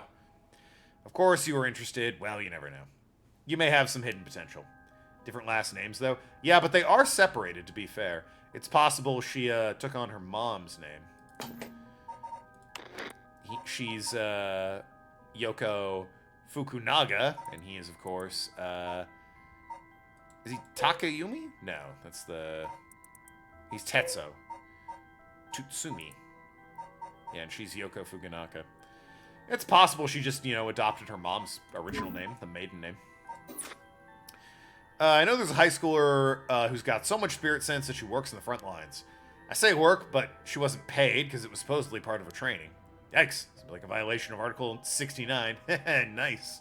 About the Labor Standards Act. Wow, you really know the law. No comment. Even the occult field has workers' rights issues, huh? Ain't it a shame? See, these two, other than his fucking DSLs, these two I like, because their story is kind of funny and interesting, and relates to the fucking plot at large. It's not just, wow, the river's dirty, huh? Yeah, I found a dead body there once. Oh, wow, that's crazy. That was like 20 years ago, huh? Wow, crazy. So what do we do now? We got this rite of resurrection and the curse echoes of the 7 mysteries of Hanjo. The curses being spread out around the city is a bit of an emergency. Is that bad? I'll put it this way. It's like handing out guns all over town. Jeez, that's real bad. It is. We need to find the source and put a stop to it before something terrible happens. Usually this would be a job for Paranormal Affairs, but I talked to them on the way over here. The main team is tied up till tomorrow night. So they told me to deal with it myself, so it'd be fine since I have some experience. Huh? What? Then that overtime you mentioned means, yep, you're gonna help me, partner. Alright, let's do this. Seem a bit too eager to dive into all this. You really have no reservations working a case you know nothing about. You said it was an emergency. I didn't think we had a choice. I'm trying to be logical about this, boss. You really are something. Might actually be nice having you around. Why, thank you. Okay, so I can look around at this point. Any bird stickers, or... I'm not seeing any. So... Fuckface over here. Someone's watching us. Doesn't seem like they're gonna run. Keep an eye on them for now. So what exactly... They keep doing that. They keep having people in the background. Or just right behind me. In that one case. What exactly do we do? If these curses are connected to the 7 mysteries, then the people who have others should all be here in town. Right, there's 7 of them, that means there's 6 more out there. Okay, so actually how many are there? Because they had a whole point about there's more than 7, even though they're called 7. 1, 2, 3, 4, 5, 6, 7, 8, 9, 10, potentially 11? Am I doing that right? Yeah, because it starts at 2, goes to 11, so that's 10, then 11. 7, huh? We have to stop them before they kill anyone with their curses. If we can, we should find and collect all the curse stones. But boss, from what you said earlier, killing a curse bearer gets you closer to completing the rite of resurrection. Won't your life be in danger if they find out you're a curse bearer? Pretty much. He's doing not quite the pouty lips, but he's making a face. We can't let that happen. Should you even be out here right now? Hiding would only be a waste of time. The mystery of the one-sided reed is associated with Ryogoku Bridge. I was hoping you'd be quick enough to run into the one-sided reed's curse bearer. No such luck, it seems. Well, if nothing else, maybe word will spread that the cops are on the lookout and people will behave. That's putting a lot of trust in whoever these other people are. But it's possible the other curse bearers with the same idea will come here. Talk to anyone you see who seems suspicious. That means someone who may have the power of a curse. Understood. In that case... yeah, that guy. Why not ask the guy who's been watching us this whole time? Probably a good call. What's the bozos making weird faces? It's got to be just the artist's thing. He, whenever... it seems like whenever they're thoughtful, they just get pouty lips. Like, I don't know why. It's only happened with the guys so far. But, yeah, whenever somebody's, like, thoughtful, like, they get just, like, really pouty lips. Maybe even a little pouty, I guess. Ah, you noticed him, too. I wonder if that line would be different if I hadn't noticed him. Well, good luck. Hey, you, sorry to bother you. I have some questions. I'm with the police. Oh, it's this guy. Thanks for cooperation. We'll be asking you a few things, Mr. Yutaro Namigaki. That's your name, correct? Yes. I don't mind answering your questions. You're a detective. Did something happen? Oh, right. Lots of things have been happening around here. Like people dying. Well, he's clearly suspicious as all get out. I mean, it makes sense. We're at the bridge. Is the woman nowhere to be seen? I can't turn around, so who's to say? I'm also not seeing any bird stickers. So what do we make of this guy? Okay, fair enough. Man identifies himself as Yotaro Namagaki, a 21-year-old college student. He was watching us so calmly. We need to be careful with this guy. So what is it you're doing here? Ah, must be the incident at the former Yasuda Gardens, the dead policeman. Can't imagine a detective would come all the way out here otherwise. Eh? Say, Mr. Detective, have you ever heard of the Evergreen Beach? Answer my question. How about you answer my question first? What were you doing here? I was answering your question. Came here to look for the Evergreen Beach from the 7 Mysteries of Hanjo. Actually, I was wondering if you knew anything about it. I don't know. Not here. Well, no, we're in the bridge, isn't it? I mean, it's hot right now, so it's not unreasonable to assume I would know about it. I want to play it cool with this guy. Oh, I can kill him if he lies to me, right? I don't know if I will. I'm a cop. That seems like a stretch, but I do have that ability in theory. If it's the Evergreen Beach you're after, you're better off looking around the former Yasuda Gardens than here. Oh, you know a lot about this. But that's what I thought. Detectives, you have a curse stone of the Evergreen Beach, don't you? How did you... Here, you idiot. Ah, well, that was much easier than expected. Yeah, way to tell him, dumbass. It was simple interference. I figured you would have taken the curse if you were in the gardens. Or inference, excuse me, not interference. If you know that, then you must be a curse bearer yourself. I have no intention of hiding anything. I plan to tell you everything from the start. Look. This is my curse stone. I believe it's called the Foot Washing Mansion. Ah, we got sandals. That's right. But are you sure about this? I'm not so rash I'd kill someone as soon as I found out they were a curse bearer, not without talking to them first. You're the same, aren't you, detectives? You wouldn't use the curse on a normal person. Let's speak as equals, shall we? Boss? Sure. We'd rather resolve this amicably, too. Still looking around for that woman. Before we talk, there's something I should tell you. This is my curse stone, the Evergreen Beach, just like you thought. What? Boss, why would you tell him? As for how the curse works... Boss, are you having another senior moment if you tell him that? Seems like a split. Yeah, maybe, but, let's see how it plays out. It hangs to death anyone who would try and mislead me. So if you try and lie to me, the curse stone will let me know. I don't have to use it. I don't have to use it to tell. Understand? Well, really? That's super useful. I see. Understood. Yeah, see? I would prefer not to immediately start killing. The woman, the mom, maybe. Maybe I'd start killing with her. I'm trying to get into the mind of the character for this, That's a pretty useful power for a detective. Now then, let's talk. Oh, right. His thing is, if you hear the voice of his curse, he kills you. But, which actually would be pretty good, but I have an options menu. So, limited. Damn, it seems I've lost the upper hand. No point, for petty tricks then, I'll be honest with you. It's very tempting. So far, so good. Someone I want to bring back, so I'd like your assistance in collecting soul dregs. I mean, that's him being honest, right? Why is it giving me the option to curse him? Can't help you. Please, all you have to do is tell me who the other curse bearers are. Sorry, but as a police officer, I can't just look the other way and let you go. If you help me, I'll let you two go as well. Is that a threat? No. It seems like it's a threat. It's your final warning. I mean... I think I'm good. I think I'm fine. Think I'm good. Nah. My curse, the foot-washing mansion. Think you'd escape it by being careful? It didn't matter which of you is the curse bearer. I'll be taking both of your soul dregs anyway. Wait, Nagamaki. Foot-washing mansion's a powerful curse and so simple to activate. It is ready whenever I need it. There's no escape from the voice of my feet. Get out of here early, I'll find you later. What? Okay. Too late, hear the voice of my curse echo. The voice of his curse echo?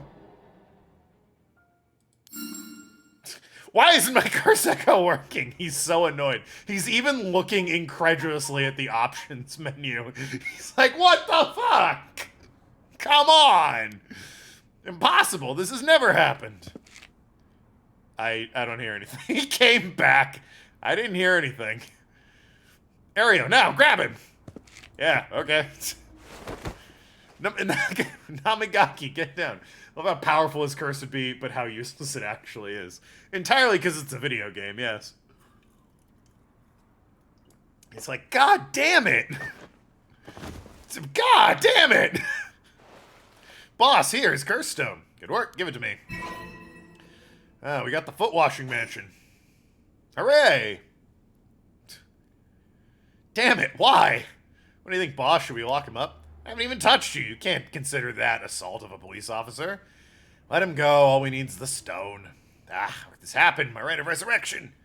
Give it up. The right was too good to be true from the start. I also like that this cop immediately was like, I'm not cursing anyone. Fuck that. He's like, I'm a cop. I'm not going to do that. I don't even know who he would... Is his wife dead? Who would he resurrect? Oh, maybe the, Does it say who he wants to resurrect? Maybe the dead cop at the start of his story. There you are. Nah, it doesn't really say. Fencing game desk, but fails. Daughter. No. Yeah, no, it doesn't say. All I can think is the cop at the beginning, but he seems like he would know better than that. I don't know what happened to you, but you'd be better off mourning whoever you lost the right way. Yeah, like, see? That. Now get out of here. Damn it. Damn it.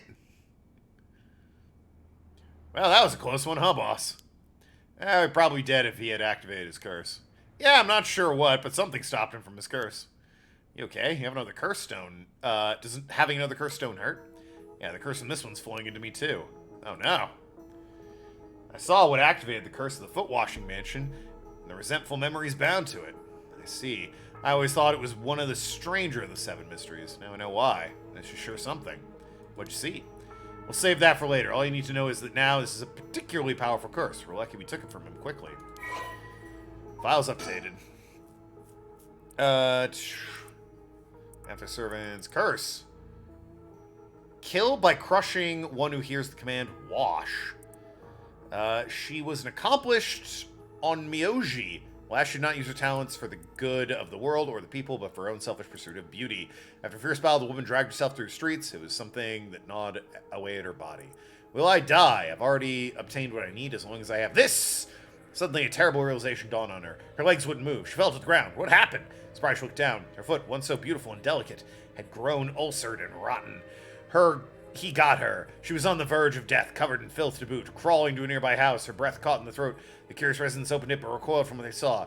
My foot is so filthy. Someone please, quickly. The woman expired while mumbling something unintelligible, and so ended the life of a woman consumed by evil. Weird. So is his plot going to be going around getting the stones? Because I'm all for it. Well, that makes one stone. Two, really. Where do we go now? Well, visit all the places associated with the mysteries while it's still dark out. You have to do that all over again. I hope they aren't all as aggressive as him, but people will do crazy things to bring back someone they love. It seems we have the hated curse stone. It seems that the hatred the curse stones are imbued with makes people more willing to kill. Really? What about you, boss? I'm fine. I may not have any spirit sense, but I'm tough when it comes to this stuff. That's why they love me in paranormal affairs. So you're spiritually gifted after all. All right, let's head to the next place.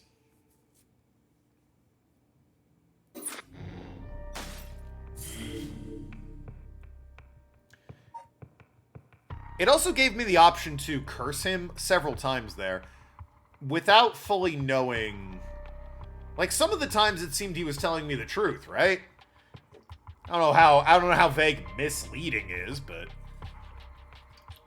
it gave me the option to curse him when he seemed to be being fairly honest with me. Like when he said, I'm going to kill you. Simo and Aero decided to collect curse stones as soon as possible before they become the cause of an unprecedented tragedy. To obtain the foot-washing mansion from Yutaro Namagaki and head to the next destination. Midorichio Park. Midorichio Park. Midori means green. I know that. And Ichi means one.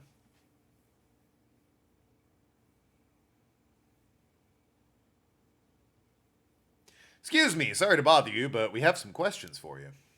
Who's this guy? You the dude from the darkness, I have to assume? Araishi. What? Are you with the police? I haven't done anything. Don't worry, it isn't an interrogation or anything. We just want to talk. You're Hideki Arashi, right? The historian. We know who you are, so this won't take long. But since we saw you here, we'd like to ask you a couple questions. Hideki Arashi. Is he the historian who found the fucking document or whatever? Local history researcher. Historian works part-time as curator of a folk museum and a teacher of the Komagata High School. His recent publication, The Rite of Resurrection. Okay, yeah, it's him. Hideki is quintessential observer of researcher, obsessive researcher. Despite being entirely unsuited for teaching, he had no choice but to take a position at the high school in order to make ends meet. While having a captive audience in his class goes some way to satisfying his need for respect and recognition, his conceited nature makes him unpopular among his students. Who wrote this? Because they're really slamming him. Lately, he has concerned articles he contributed for purely monetary reasons have earned him a reputation as a researcher of the occult, but the surge in interest in the topic and the resulting volume of article requests he received is undeniably tempting. Hideki is a regular... Oh, so he just happened to write a couple things about the occult, and everyone was like, whoa, you must be an expert. And he's like, yes? He's regularly at Kurakikyo Cafe on Hokusai Street, where he can be found outside work hours writing essays and manuscripts. His published books include A Study in the Unknown and an Introduction to Bondo History. And we also updated this guy. He's abandoned his curse. A young man encountered by Ryogoku Bridge. He didn't hide the fact that he was a curse bearer. His curse stone was later recovered by Tetsu, an elite student at Prodigious University, lives generous allowance received from parents. Of course. Both prominent local figures, he's lived a charmed material life. Emotional neglect at home has caused him to develop a spoiled egotistical streak. No, you don't say. The only kindness he knew growing up was from his family's maid, and he still fondly thinks of plain rice with butter they used to enjoy together. I wonder if the woman he was hanging out with was his maid. Well, let's get this over with. I'm a busy man. Looking around. Not seeing anything in particular. Looking for bird stickers and weird things. From appearances, it's hard to imagine this small, bookish, well-spoken man being very dangerous. But in this day and age, you never know. I should be careful. Sorry. What are you doing? Now, Mr. Arashi, what were you doing here at this time of night? Doing research, of course. Day or night, information never sleeps. That's an admirable philosophy. You know, your research has been quite the talk around town. What was it they were saying? You discovered something about some book? Ah, yes. Midori is Japanese for green. As far as I know, it's a relatively new word. Historically, they didn't have the word for green. They simply called it blue. It was after Meiji era, when Japan was exposed to Western culture, they got a word for green. Oh, it wasn't the dates. I think it was Fates. It was the Scroll of Fates? Or the Record of Fates? I remember commenting it sounded like a Dark Souls item. I think it's the Record of Fates. You found some kind of ritual called In the Record of Fates. Well, don't tell me you want to know how to carry out the Rite of Resurrection, too. Okay, so that was it. To be perfectly honest with me and my pouty lips, I'm tired of people asking me about it all the time. None of you even care about local history. You just come crawling out of the woodwork when something interesting comes up. Looks like I hit a nerve. If you think you can force me because you're a policeman, you're sorely mistaken.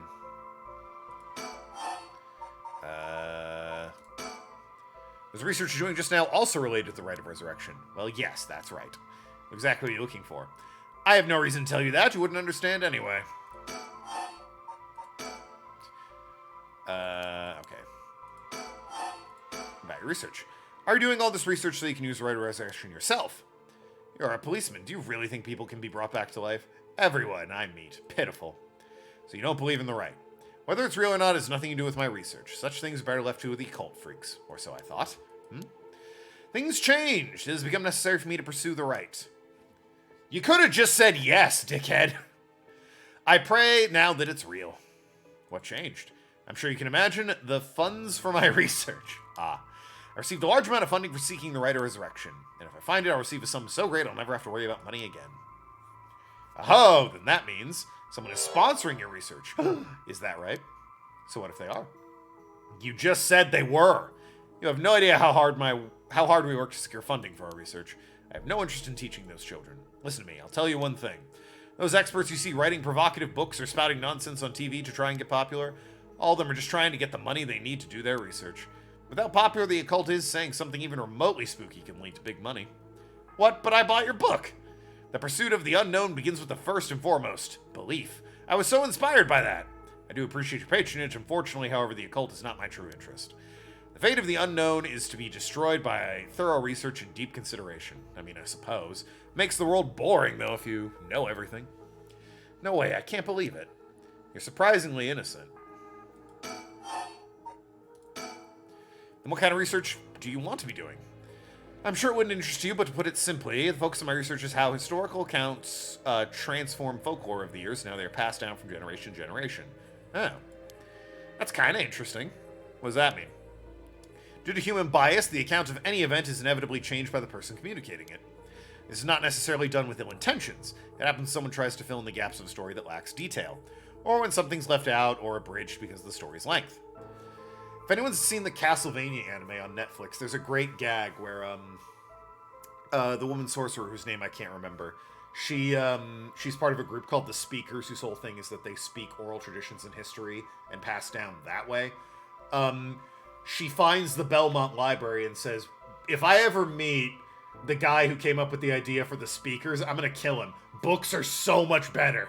Everything makes so much more sense. It's written down. It's preserved. God, it's so much better. I always thought that was a funny scene. Sifa? Yeah, that's her name. She gets to the Belmont Library and is like, oh my god, books are so good. Everyone should just have books. Speakers are idiots. When a story twists and shifts, it's spread through oral tradition. Even when two stories are told about the same event, differences in culture or environment affect how it's told, changing its account. Silly little things can turn into terribly mysterious legends. And it's all true. My research and the study of how history, culture, and legend all influence each other. Huh. Take the 7 mysteries of Hanjo, for example. Why are some of the mysteries seemingly about nothing particularly interesting? You think stories wouldn't last a decade, yet alone hundreds of years, so why? Perhaps putting it that way piques your interest. I admit I'm curious. So, that's what you've been researching all this time. Makes sense.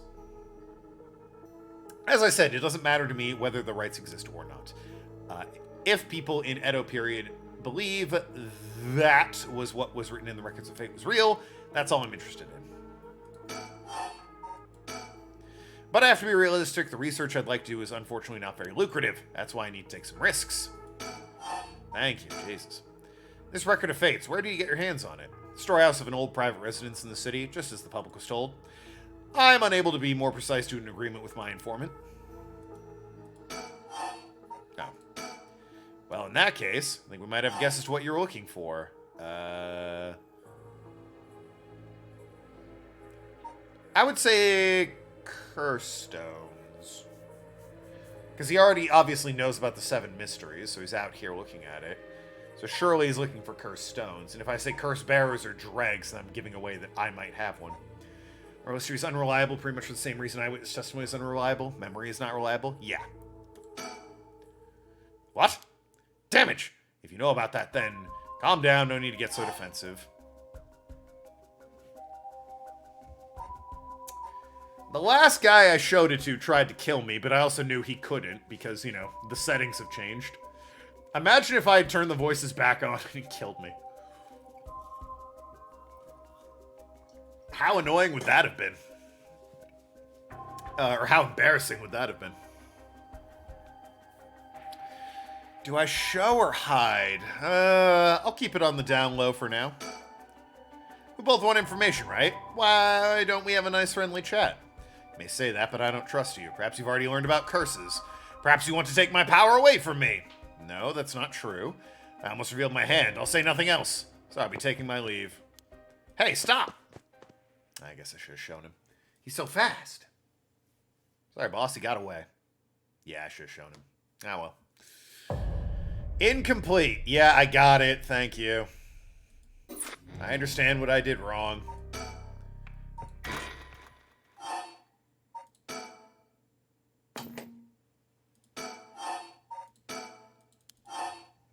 Curse stones. Yo, check this shit out. We both want information, right? Why don't we have a nice friendly chat? A curse stone. You're a curse bearer. A leaf. It is the evergreen beech, then. Yep. Will you show me yours? I'll show you mine if you show me yours. The ever-burning lantern. He is the guy from the dark who tried to kill me, but then I was like, haha, lighter, and saved my ass. The very same lighter that almost got me killed. Interesting. Boy, letting people know that they can't lie to me is a pretty good play. I think I'm going to reveal that, actually. I'll tell you this for free. Evergreen Beach comes from a man who was hanged by spreading false rumors. That accusation against him was unfounded, and he died cursing those who deceived him. So, that is a resentful memory held within the Evergreen Beach. Memories of the 7 mysteries are truly fascinating. If only I could collect them all. Do whatever you want, but you should know something. The stone of mine lets me curse anyone who tries to mislead me. What? So don't try and lie to me. I'll know. You would curse a citizen and you call yourself an officer of the law. All depends on you. I don't want to use it if I don't have to. What is it you want? Curse stones are dangerous. I'd like to confiscate yours. Excuse me, but my right. First, let me ask you one thing. You haven't used the curse, have you? Of course I haven't, I swear.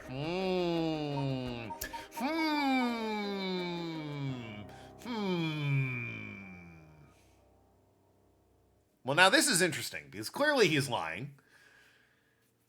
But I'd still prefer to not just kill him outright. I see. Good. Now why don't you hand over that stone, unless you'd rather try using it on me instead. Damn you, I won't give it to you. If I were to say that, what would happen? Would it be a crime? The police are aware of how dangerous the stones are. Could arrest you under Article 1, Section 2 of the Minor Offenses Act.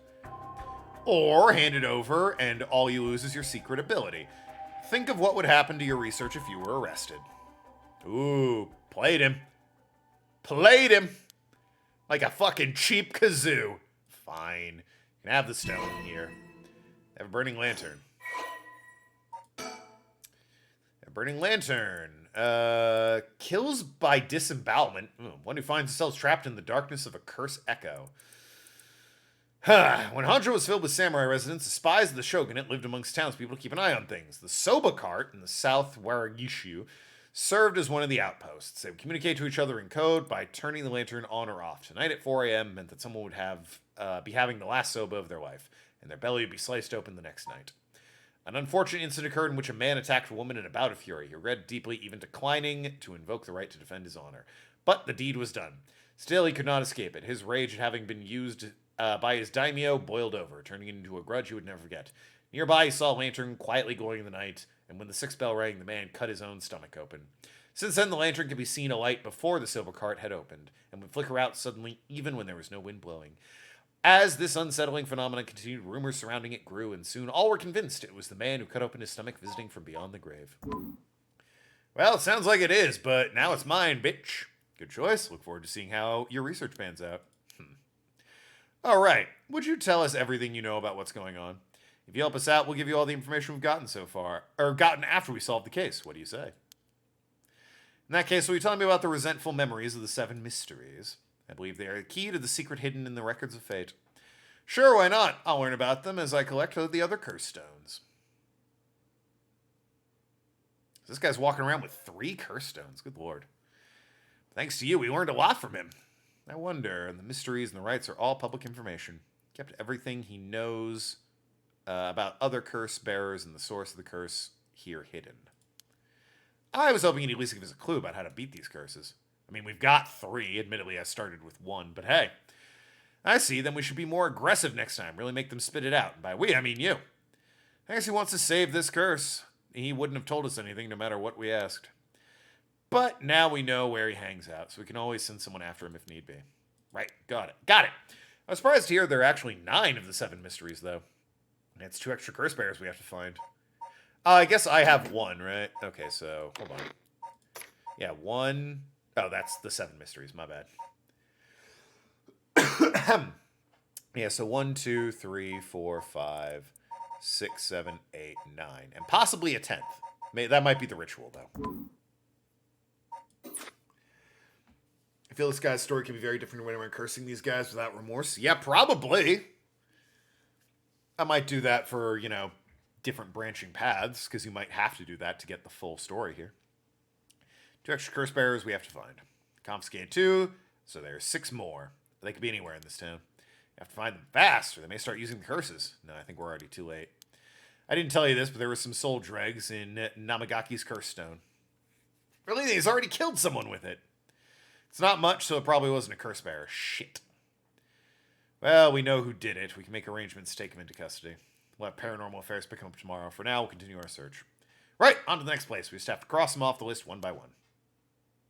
Oh, but boss? Good to know we can use the Minor Offenses Act to arrest people with curse stones. But why didn't we do that with Namagaki? If we could do that, there'd be no reason for Paranormal Affairs. What grounds would a normal detective have to put him under arrest? All right, yeah, I suppose that's true.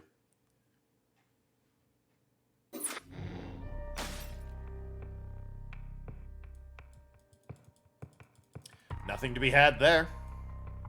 Will not let me continue. So, I mean, I could see what happens if I curse these guys. Oh yeah, these guys' stories is more interesting because they're doing shit, and the shit they're doing relates to the fucking overall plot.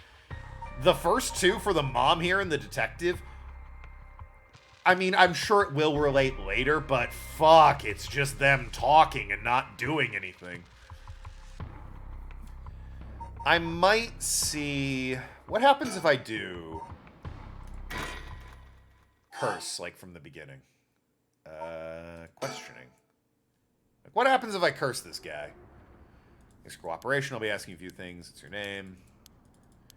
Do I get a game over, or, like... Does it actually branch out? Incident, can imagine... Green Beach. Answer my question. Backspace skips dialogue. Not here, yeah. You must be curse bearers.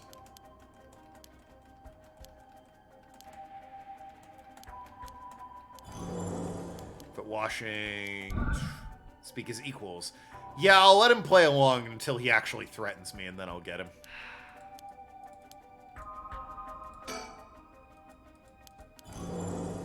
It's my curse. You wouldn't lie to me, would you?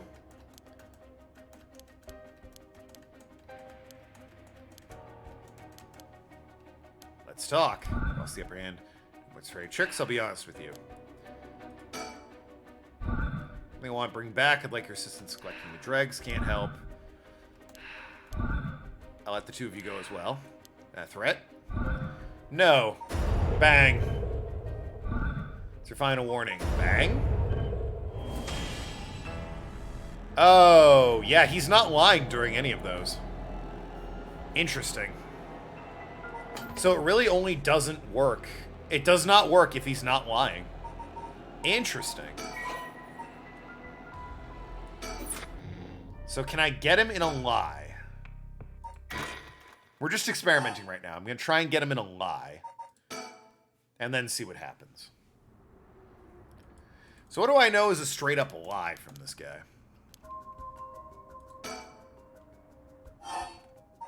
Answer my question. Not here.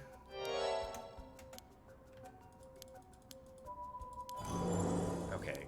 I think now the option starts. Can I try every time the option comes up? I could. That was probably what I was going to do, but... Speak as equals. That doesn't seem like... I mean, we'll try it, but... Sure, we'd rather resolve this amicably. We're talking something I should tell you. Micro Stone. Yeah, don't lie to me. Try to lie to me. Yeah, that'll let me know. I understood. For useful power. Let's talk. I've lost the upper hand. I'll be honest with you. So far, so good. Oh yeah, I can just spam it, and it doesn't actually go off. I guess he technically he may never lie to me is the thing. Like that's not a lie. Yeah. That's not a lie either. That's a threat, not really a lie. We know the museum curator lied. It's true, we did. It's final warning. Yeah, okay. And then it doesn't work because, of course, I have sound off. Yeah. So we know this guy lied. Last conversation. So what were you doing out here? You're looking for curse stones, baby. Show? Okay, yep. I'll reveal the details.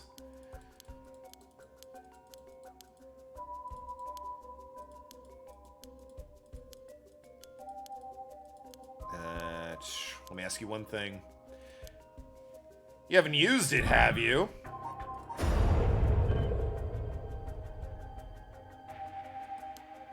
Huh. Well then. I guess he didn't use it. Curious.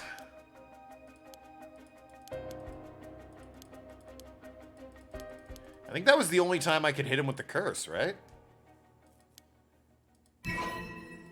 Yeah, and then he gives it to me. Records. Yeah, that's it. Huh. How odd. I guess he didn't use it. And I can't go there, so off to the school. I didn't read that. Fuck, I'm an idiot.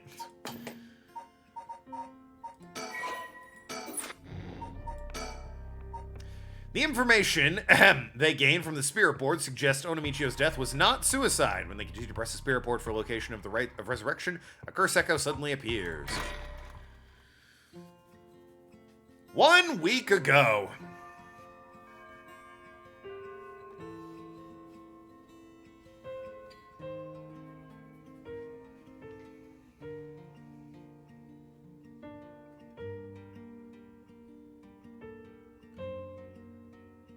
Oh, I can look. Hell yeah. Hey, did you hear? Someone from our school committed suicide.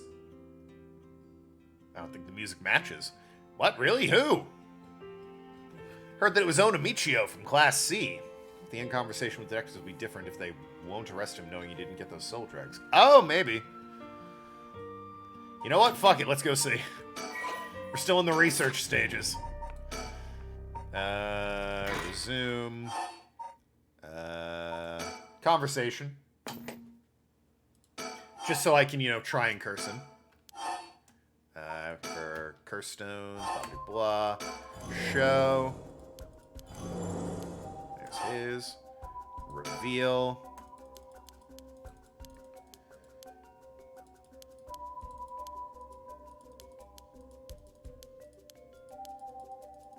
Did you kill anyone? Of course I haven't.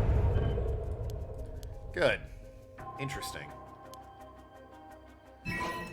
Yeah, got the thing.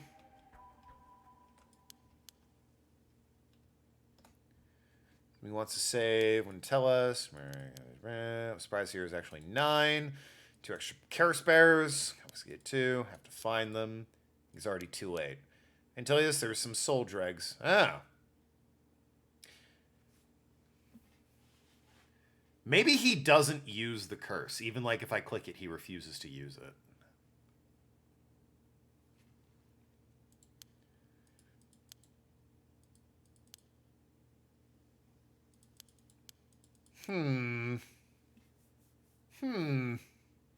How odd. I will say, when it came to the crossroads, once I reached a certain point, it went back and said, hey, there's a new crossroad. You need to do something over here to open it. So if there is a new crossroad to be revealed later, it might show up as a branch later. Anyway, let's actually look at what we're doing here. 1 week earlier.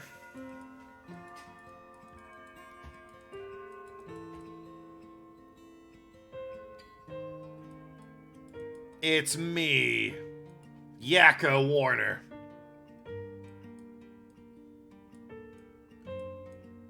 Any bird stickers? Searching for bird stickers in the flashback, guys. Not seeing any. That's a shame. Oh well. Some more high school committed suicide. Really? Who?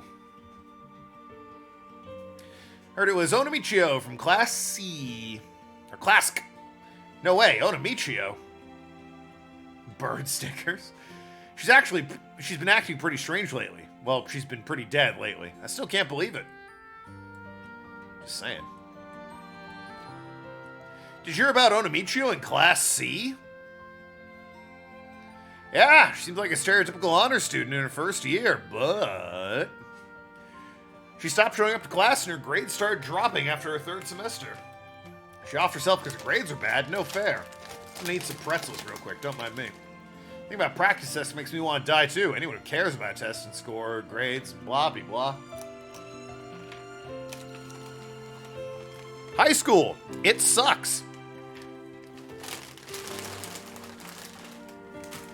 Although from what I hear, like, Northeastern Europe is actually really good with their high school programs. Sweden and Finland and Norway and all them.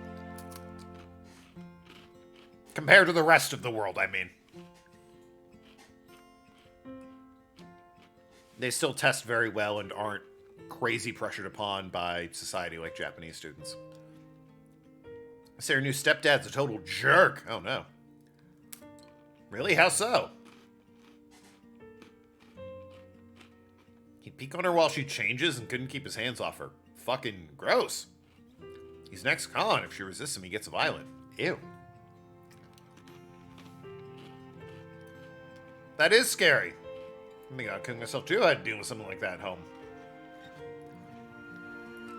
Or, you know, call the cops. You hear about suicides on the news, but for it to happen here, it's a little scary. Isn't there a girl who transferred into Class C recently? Oh, I heard about her. She's gloomy and doesn't stand out much. Did you know that the school was here before she transferred also has suicide? Well, it seems kind of fishy. Yes, she's going around causing people to kill themselves, obviously.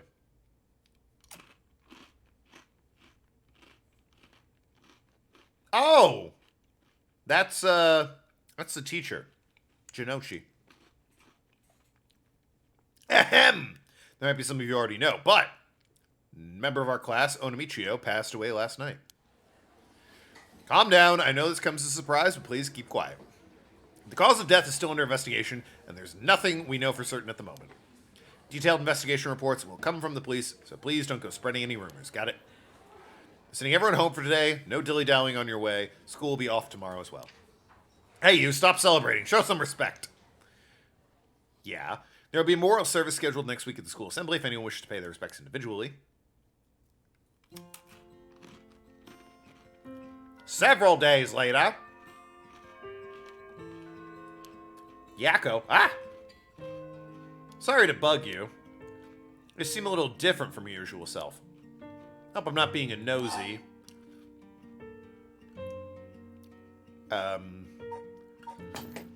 Is this the honorific thing? Because I know her name's Mio. Yeah, it's an honorific thing. Do I call her by her first name or her last name? What is she calling me? She's calling me Yakko. Which is my first name. Guess we're on a first name basis, eh, Mio? Thanks, Mio. Was I acting strangely? Yeah, enough to make me worry. I want to talk. I'm here, happy to listen.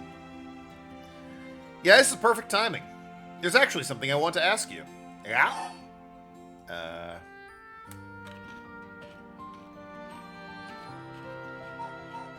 I feel like the reverse order makes more sense here. Onamichio, I wonder why she had to die. She didn't leave a note or anything, but they announced that it was a suicide. Can't be right. She would never kill herself.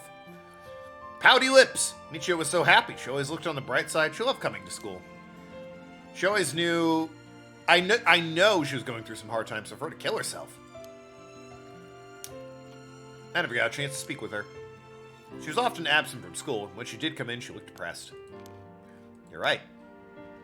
That's why everyone was so willing to accept she committed suicide. They acted like they cared, but all they did was gossip about it. They put together a little piece of information, spreading rumors like it's the truth. Isn't that terrible? Yes, it is. I heard some that were really awful. And the only reason they're able to say stuff like that is because they aren't personally involved. It's true she didn't get along with her new stepdad and her grades went down. But to say things like, how sad, no wonder she killed herself. How dare they? Inclined to agree. She always told me she was okay whenever I talked with her because I was worried. She would have told me if there was something bothering her so badly she'd kill herself over it. Uh-huh. Do we have to get the check marks? I won't let Michio's death be written off like this. Like, maybe she got caught up in something bad. Something bad. A kidnapping, for example. People have been talking about that body found in former Yasuda Gardens, right?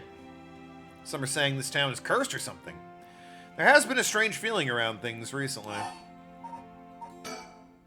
You know the spirit board thing that everyone's been doing? Where you summon a spirit and ask what you want? Yeah, I know it. I want to try it out. There's something I want to know. Why are you telling me this? I mean, you seem like the type to know about this stuff. Oh, I do? Yeah. You look like you're really into that occult stuff. You know, you got the kind of gloomy look, and there's a pentagram in your hair, minus the circle. I don't know how I should feel about that. I mean, I'm right, so... But you do know how to do it. Well, yes, I think I probably know a little more than most. Okay, please help me. You're my only hope. Please help me, you're my only hope. Hey, Mio. You know about the rite of resurrection, right? Yeah, it's the thing Mr. Arashi apparently discovered and wrote a paper on. That's a star circle would make it a pentacle or pentagram. Yeah, that's why I said you have a pentagram minus the circle in your hair. Obviously. I'm glad we agree. I doubt there's many people who don't know. He's always thinking about it. Do you believe it's real? Huh? That's like if I clench my fist and hold up the camera and say, look, a sword, minus the weapon. Eh? You get it. Well, it sounds a little too good to be true to me. But on the off chance it really works, we can bring Onamichio back to life with us. I want to find if there's even the slightest chance to bring Onamichio back. But how will you look for it? Right, that's the thing.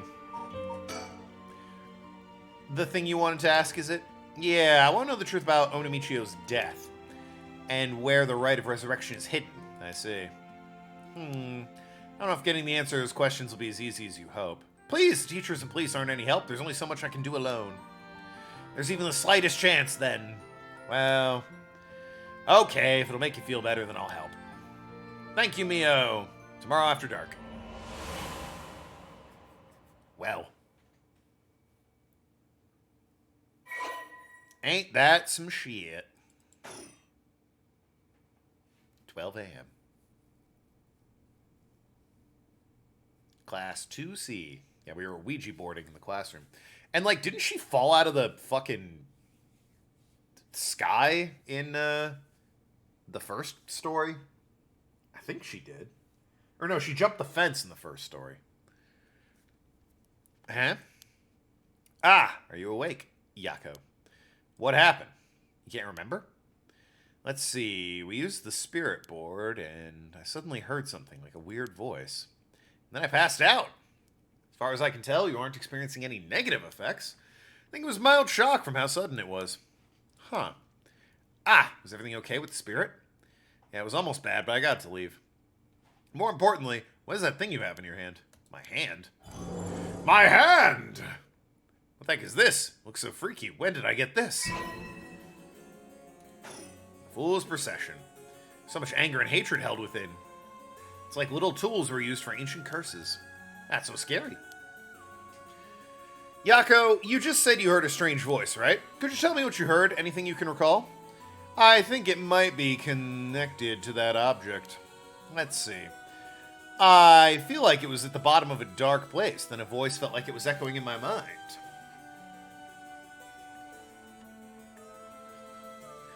After that, it just kept shouting, "Kill them! Kill the ones who took nacho fries away from Taco Bell! Ah!" I see. Thank you. Yako, how come no ghosts are upset about that? It's always like Victorian-era shit, or Edo period shit. Where's the ghost who died on his way to get a chalupa? And he's like, yo, I'm gonna keep haunting you until you get some chalupas. I think you may have exactly what you need in order to do the rite of resurrection. A curse with the power to take people's lives and turn them into soul dregs. Is the Taco Bell. Oh, well, fair enough. You know what? Stupid question, stupid answer. What? You mean it's a real curse? I know I said I wanted to use the rite of resurrection to bring back Michio, but why? Why me? It makes no sense. They keep saying these go to people who want to resurrect something, but, like, the cop doesn't want to resurrect anyone. The first guy didn't really want to resurrect anyone. He knew Yoko a month, I guess, and just kind of decided, yeah, I'll do it. I don't know. I guess this girl does want to resurrect somebody, but, you know, to kill somebody to do it. Calm down and listen. Yeah. Oh shit, it's past 6. You know what that means, gang. Friday night, we're cracking open some cold ones. A little bit of Fireball. 66 damage to my liver. Ooh. Ah. Spicy. Anyway. Enough of that joke. No, it's okay. Fear is something we use in the face of the unknown. Long ago, people would give names to phenomena they couldn't understand or to live with them. Like women's suffrage or plague. Those are my 2 examples. Back in the day, men couldn't understand women wanting rights.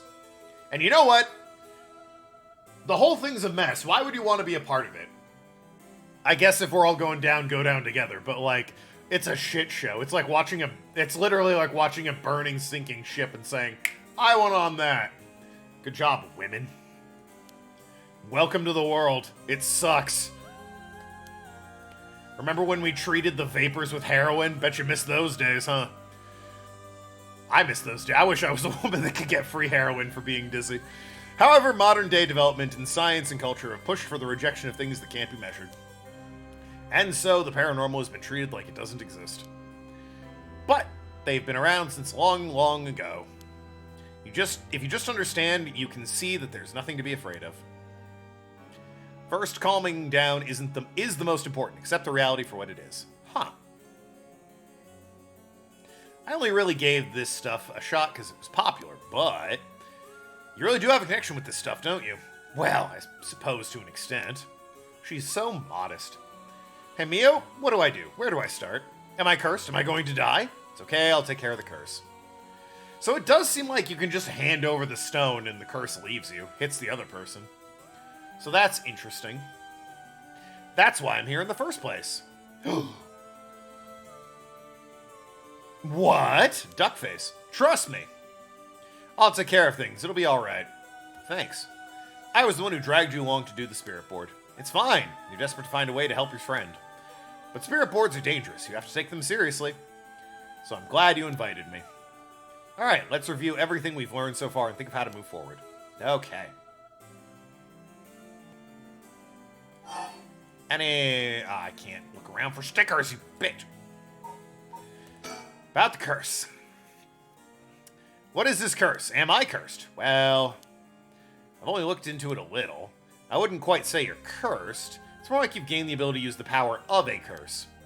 So, there shouldn't be any kind of negative paranormal effect on you. The power to use a curse, you mean like this curse stone? Yes! If the curse stone is used under certain conditions, the curse will be placed on someone, taking their life and turning... We know this! Stop explaining it to the audience! Fade to black and come back. Ugh. Considerable talent, curse stone, normal people can use them. Like me with no knowledge to use the curse. Yes, tell you the truth, it's unusual. Happened right around midnight. Feast of Shadows.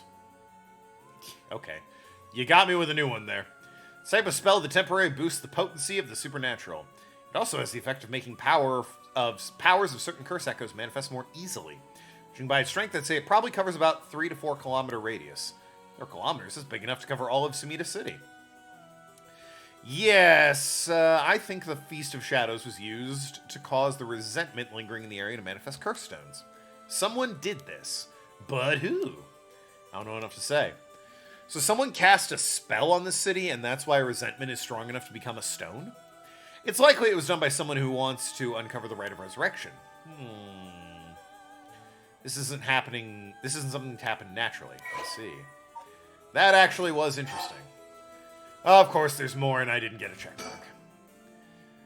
Only be the influence of shadows. Effects only appear after the sun is set. Setting a limit on when it can be used, curse or strengthened. Curse can't be used outside this area or during the day. Correct. But speaking of limits, to actually use a curse skill someone, it seems there's conditions that need to be met. Conditions. Like how the curse echo needs someone to listen to the sound it makes for 30 seconds. To be honest, I don't really understand it. How do I summon the curse echo or make the sound? Do I just, like, will it? Do you mind if I try? Stop! You shouldn't be using curses so willy-nilly. And even if there are conditions that have to be met, the power to kill someone without leaving behind evidence is dangerous enough. In that sense, maybe you really have been cursed.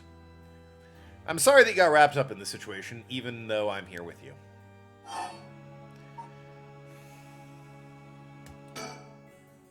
The Curse Stone. Whoever holds it becomes a curse bearer. It would probably be best for me to hold on to it, but then I feel bad about forcing it on you. No, I sense power force rejecting me. I don't think I'd be able to take it. Really, why? If we tried separating it from you, the curse may trigger. That's how bad I sense it wants to stay with you. No way. The curse stone might look like nothing more than an old Nitsuke carving, but I sense powerful resentment energy from it. I don't think it's a good idea for me to even touch it. I may seem like I know what I'm doing, but I don't know how to handle something this powerful. Really, this little thing. If you throw it away and someone with bad ideas picks it up, it could be bad. I think it would be safer to avoid the risk of getting anyone else involved to have you hold on to it for now. Well, now I'm kind of freaked out. We need to make it to daybreak. I think the curse should weaken once it's morning. I'll help you find a way to deal with it then. There's 2 things you should remember. Do not fulfill the condition while it's night. Should you happen to fulfill the conditions, don't use the curse. Right. Can you tell me everything in one click and not make me ask you 5 times about the 7 mysteries? Fool's Procession, 7 mysteries, our school, coincidence. Just a guess. Chosen in fear, desire, the right of resurrection. Nope, okay, of course. Mysteries of Hanjo, other ones, other voices, not only that, soul dregs, other curse bearers. Avoid anyone who has curses. Okay. I'm sick of reading the same shit over and over as we explain the same thing to new characters. Mio! Yes? If the curse is real, it means I could bring back Michio. Okay. Marriage is going to be real, that's true, you can't do that. But I feel like it's not the time to worry about that kind of stuff. If Ona Michio died in an accident, I'm sure she didn't want to die. What's the issue with putting a little curse on a complete stranger? Sort of feel like it wouldn't be a big deal. What's going on with you? You're not acting like yourself, Yako. You would never even consider taking the life of another person. Is the curse's influence on you? Maybe this curse Sekko's grudge is rubbing off. Will you show it to me for a second? Huh? Is there something inside it? No! Stop. Yako. Oh, I'm sorry. But it's like, I just suddenly really didn't want you to touch it. I understand, I'm sorry. But you need to give up on the right of resurrection. What? Because that's the real curse. Using the resurrection lore tempts curse bearers into using their curses. You have to resist it. Yeah, what's dead is dead. Let it go. Move on. None of this bringing back to life thing. Don't let yourself be deceived by some curse. It's literally always bad. But Michio could. I think for tonight we should get you home and rest. I'll walk you. Curse influence should subside in the morning. Okay.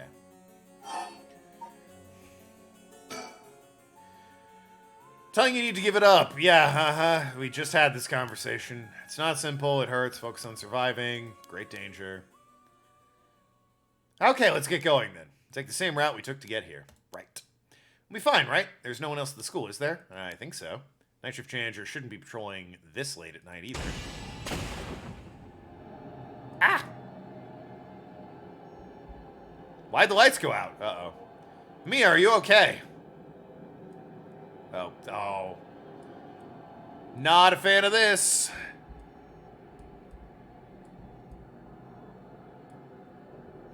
Don't know what that is. I don't want to look away from the fucking board. Yes.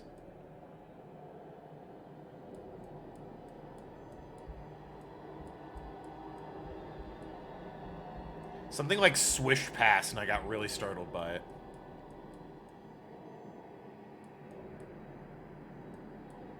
Great. I'm not seeing this at all. What the... Oh, God. Heck, Jesus. Don't scream, for God's sakes. Ugh. What was that? Get me out of here. Mio, where are you? Yako, I'm here. Can you see me? Huh? Where? I can't see anything.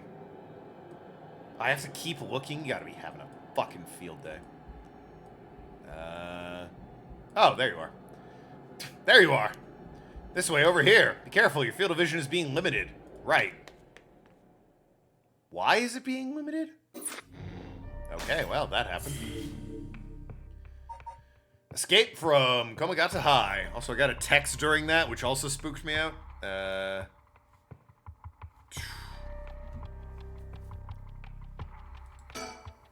Ahem. After Yako acquires the Curse of the Fool's Procession, Mio tries to persuade her to give up on going after the Rite of Resurrection. Effects of other curse echoes were already appearing in the school, so the two hurry to get out of the classroom. 1 a.m. Komagata High School. Hey, Mio, what was that just now? Could it be another curse echo different from mine? I think so, yes. Oh. Oh, the fucking teacher! May have been discovered by another curse bearer. Oh. What's wrong? Shh. Someone's there in that classroom. What? Something moving inside. Well. Check it out all stealthy like. Might be the curse bearer that used the curse just now. We can see who it is, might help us decide what to do later. That's true. Okay, be careful. Can you hold my hand? You seem like a beacon in this otherwise horrible darkness. Can you see anything? Try and get a look around. Okay, yep. Window. I like the... Nope, I can't keep looking to the left. I was going to say, I like these windows. They're nice and bright. Oh. The hell? Ah! Huh? It's our homeroom teacher, Mr. Jinochi. Yeah. The person with him is Hitomi from Class A. I don't know who Hitomi... Do I know a Hitomi? Hitomi. No? What? My, what's going on here? Ah! That bastard. He's at it again. I have to kill him.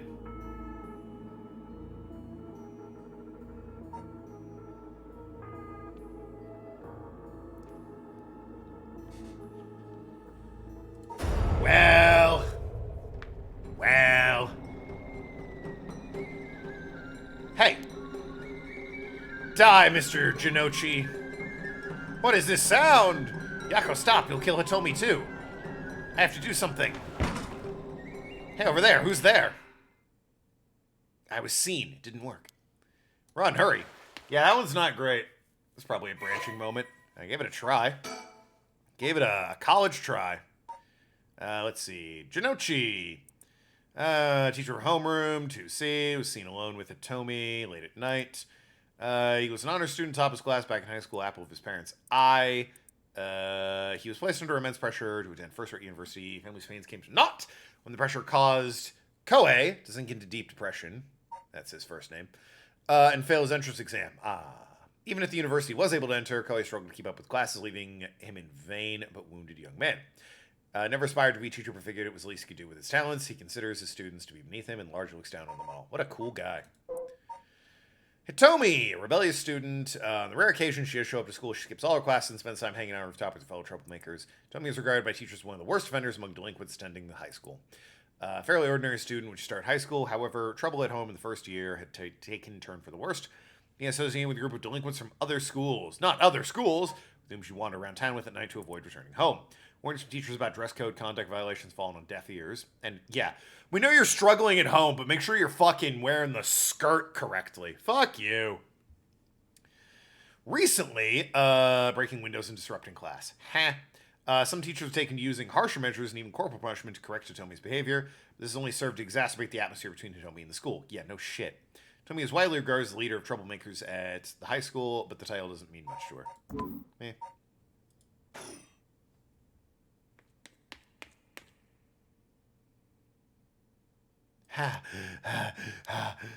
Seems they're not coming after us. Let's hope they didn't see our faces. But Yako, what came over you all of a sudden? Sorry, thanks for stopping me. It's like this uncontrollable rage suddenly welled up inside me. What has gotten into me? I barely even remember what happened. I'm really sorry. I do think it's partly the curse's influence on you, but we clearly saw something shocking. My heart's still pounding. I'm a little surprised to know Hitomi from Class A. She tends to stand out a lot. Gotcha. Well, she certainly does dress like a delinquent, though she barely shows up to school. I hate it. I hate that. The music didn't go away, which makes it kind of not better. Hate this. Could Mr. Jinochi or Hitomi really be a curse bearer? I don't know. We should be careful just in case. Yako, When I give the signal, run. Go straight to the entrance, don't look back no matter what. Huh? Why, did something happen? Something happened, didn't it? What about you, Mio? I'll be fine, we'll meet up outside the school gates. If I'm not there in 10 minutes, go straight home, okay? Okay, go! Right. Don't look back, don't look back, don't look back, don't look back. That probably wasn't Mio screaming in pain or death or anything. She's probably fine. I have to get outside. Oh, I am outside. Let's see. To get to the gates, I go by the gym, and I don't know where the gym is the problem. What are you doing, miss? Eek. Oh. Don't know where you came from. Aren't you the guy that... Hold on, let me compare faces here. The mom mentioned that the janitor, who looks like it might be this guy. Boy, it's hard to tell. This dude looks like you put a wig on a thumb. This dude kind of looks like Sanji from One Piece had a bad day. You shouldn't be here this late. Do you know what time it is? Oh, Mr. Ashimiya. Well, if it isn't little Yako. Anyway, students ain't supposed to be outside playing around at night. Makoto Ashimiya. There he is. Janitor, his predecessor was nearing retirement, so he began working as replacement about 6 months ago. Makoto is popular among the students for his friendly and caring nature, going so far as to remember the names and faces of those attending the school. He is affectionately known as Old Man Ashimiya. Although he appears to be a simple, amiable man, Makoto's occasional shrewd remarks have led to speculation among students that he may have led a far more interesting life than it seems. Whatever the truth may be, he will be remembered as one of the 7 mysteries of high school for some time to come. Yeah. I don't know, the eyes are pretty different on these two. It's been 20 years, but like... I mean, I would say the jawline, but this dude doesn't really have a jawline. Again, he's just a stick of butter. The nose is kind of different. It's hard to say. Hard to say. I know you're rough around the edges, but I didn't take you for one to act out like this. I'm sorry. Sorry, I forgot something back in the classroom. No sass today? Realize you were in the wrong, did you? Yes. Got something in your classroom. You're a piece of work. But you don't have nothing with you. Oh. Wait, you do. What's that in your hand? Huh? Well, this is what I forgot. I got from my grandpa. It's really important to me. Girls these days sure have weird tastes. Well, okay, better head straight home if you're done. I won't tell on you. No, wait. I can't let you walk home alone this late. Alright, just wait a while. I'll hurry and lock things up. Ah, but... yeah, I'm kind of worried about Mio. A friend of mine is still inside. I think they'll be here soon. And so, who's your friend? My classmate Mio Kurosuzu. Ah, the transfer student. Breaking school rules already. Didn't take her for the type. No, I was the one who dragged her here. Well, whatever. I'll go take a look. It'll be safer if you go home together. Oh, right. She's in the first floor hallway. Be careful, though. You don't know what may be in there. What's that supposed to mean? First floor, yeah? I'll be right back.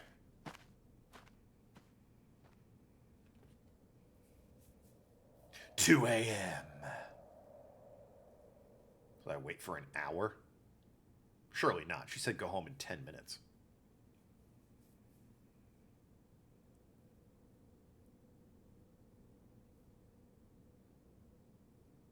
She's late. I'm waiting for 20 or 30 minutes, but no sign of her. I'm starting to get worried. I'm going to take a look. I wouldn't. I was like, well, rip in peace. Bye. Mio, are you there?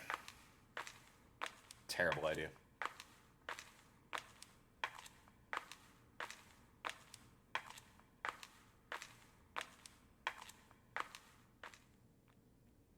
Well, that's a good sign. Huh?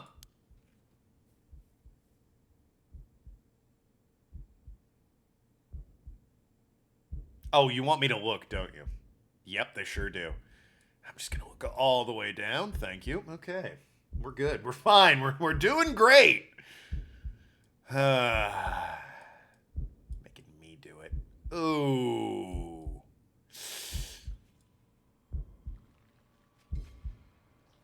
That is not good. Mio's dead. And she's missing limbs, which means I think, it's all my fault. That's going to be the reeds. Who had the reeds? Rip in peace is redundant? Yeah, that's the point. Left her alone with the curse bearer. Mio! I'm sorry. The truth is... Ugh.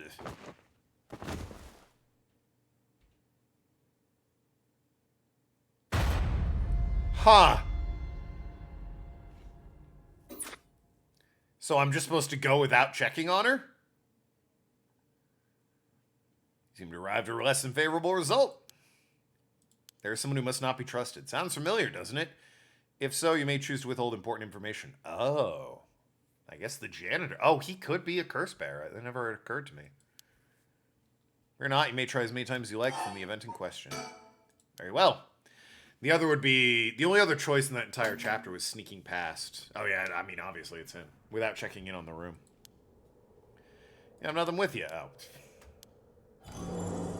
There we go. What the fuck was the janitor all this time? You say check on her? Yeah, it seems like he's the one who might have killed her. All right, Mr. Genochi was actually looking for you inside the main building. What's that? He's here right now? What is he thinking? I don't know. He was in 3B on the second floor just a bit ago. I suppose that means it can't be locking up yet. Second floor, I'll go take a peek. Back in a jiff. My house is really close by. I'll be fine on my own.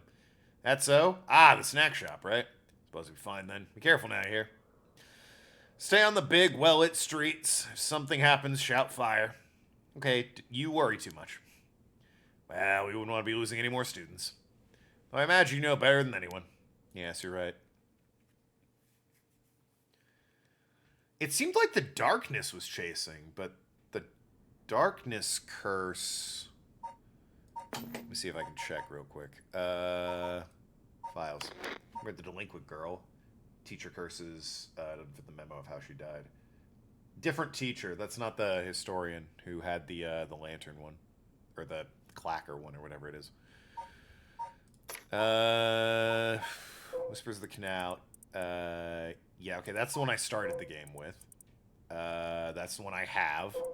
He had the Beckoning Light, right. He had the Darkness one. Which seemed to be chasing us, so it meant that other professor might have also been in the school. The Clappers were the mom. This is the cop, the beach. We don't know this one. The Taiko Tsugaru. Firefighter, large drum. Most towers use wooden blocks to sound the fire alarm. For some reason, the residents was permitted to use a drum. Residents' special privilege led to much speculation and gossip among the townsfolk. The Fire Watch Tower. With the drum up at the top there. Yep. I have no idea what that curse is. We haven't met it yet. Foot washing, we know, is the kid down by the bridge. The one-sided reed was what killed her because cut off arm and leg on one side of her body and threw him in the canal. And... oh, wait, the ever-burning lantern's what the guy in the park had. What's the beckoning light? Yeah, the guy in the park had the ever-burning lantern, which absorbed you in darkness. Beckoning light. Following up caused you to go out, getting near. Just when one fears darkness might swallow them up. Another light will appear further ahead, as if guiding the one who sees it. That sounds like what we were doing. Sounds like the beckoning light's what got him.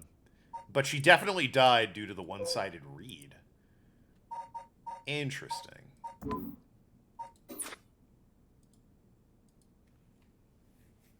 I guess we'll see.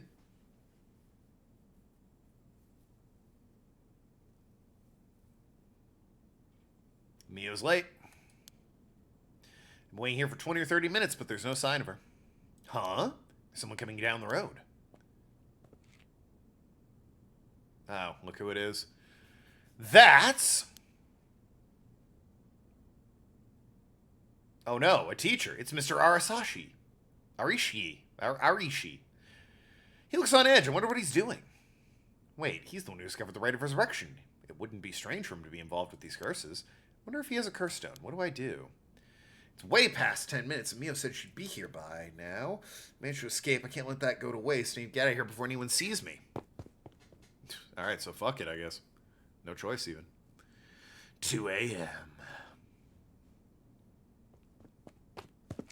My home! Apparently I live above a snack shop. I'm home. Thank goodness. I don't think the walk has ever felt so long. Nobody will be able to use their curse once it's light outside. I need to go and look for Mio as soon as it's morning. But for now, I need some rest. Oh, look at that. A successful getaway, failure to escape. Wait, what? Successful getaway, failure to escape. I guess that's the death.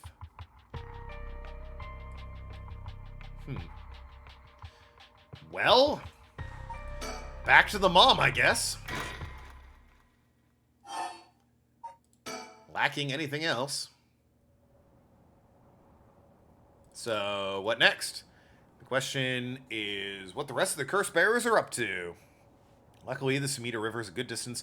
So the cop one is easily the most interesting story so far. The schoolgirls are kind of interesting.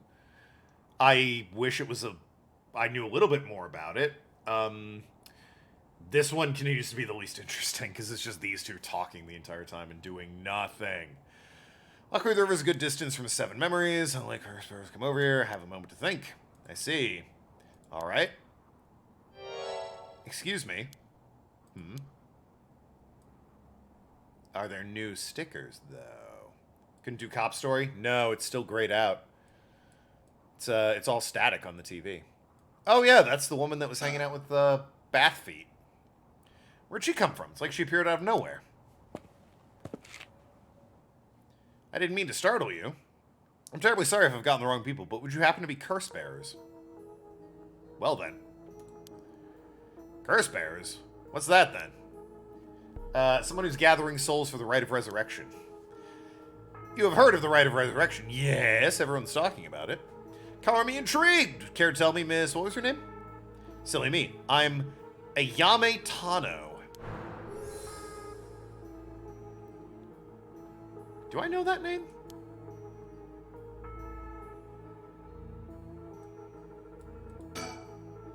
She says her name's Ayame. I guess she's around 20. She must be brave walking around alone this late, or maybe there's more to it. Giving her the stare down, I see. Him moving didn't reveal any stickers. Alright, Ayame. There's more to the rite of resurrection than meets the eye, you see. So the best way to collect soul drakes is to kill the other curse bearers. And that's about the size of it. Oh, thank goodness we faded to black and came back in. I hope it wasn't too much to follow. No, I think I got the gist. Funny old world we live in, huh? So are you saying you're one of these curse bearers? Well, not quite. It's complicated. I'm not, but Yutaru is. Yutaru, is that your boyfriend? Oh, heavens no, he's a friend. His full name's Yutaro Namagaki. Well, I suppose you could say we're partners in crime. Funny way of putting it, given we're murdering people. So where is Yutaro now? Well, about that, he's not actually a curse bearer anymore. He's more like a former curse bearer. Former, how so? I don't really know the details myself, but apparently he lost his curse stone. Typical, right? He makes a show of being a top student only to flunk where it counts. So now I'm out here looking for curse bearers myself, if you want something done right. You concern me, madam. He lost it. How'd he do that? I wasn't with him at the time, so I don't know what happened. All I know is he came back saying he didn't have it anymore. Although, well, it's strange that you probe into that of all things. I'm just curious, or it's all. Sorry, it's a touchy subject. I don't mind. I don't particularly care about keeping it a secret. Well, at least you're... Let's keep hammering this home. He's a little irrational, so I have to keep a level head on my shoulders. Mind if I ask why you thought I was a curse bearer? I'm terribly sorry. I was so rude. I saw the two of you out late, and I suppose I made assumptions. Gotcha. Sorry if we gave you the wrong idea. Out of interest, what was your plan if we did turn out to be curse bearers? Great question. The answer is I was going to ask you very nicely for your curse stones. And you thought we'd have given... And you thought we'd have given them to you, just like that? Well, maybe not, but you know what they say, you won't never know until you ask. Must really love your boyfriend if you're willing to try something that risky. Goodness, we're just friends. My life doesn't revolve around him, you know. Anyway, you aren't curse bearers, so I'm just bothering you. Please ignore me. What are you trying to do with the rite of resurrection? Well, Yutaru has his plan all laid out. I don't know if I can get behind it, though. It seems, how do I put it, self-centered? I mean, if you got a chance to resurrect the dead, it would be a waste to not use it on someone that really mattered, right? So I was planning to steal his curse stone at the last second and use it for myself. Well, until he lost it, anyway. Cool woman. But don't tell Yutaro I was going to do that. I don't think he'd be happy to hear it. Of course, keeping secrets is my business. My, aren't you dashing? Sounds like you really have your heart set on this right. What were you hoping to use it on? Do you promise you won't laugh? Cross my heart. Well then, let me tell you my master plan. Prepare to be amazed. Ahem. I'm an art student, you see. Woodblock prints are my specialty. Ukiyo-e in particular. She's rather shady. Yeah. I get some bad vibes from her. Ukiyo-e. Again, I'm sorry for pronunciations. You must be a cultured lady. Really? Do you think so? Everyone says it's a strange interest for a girl to have.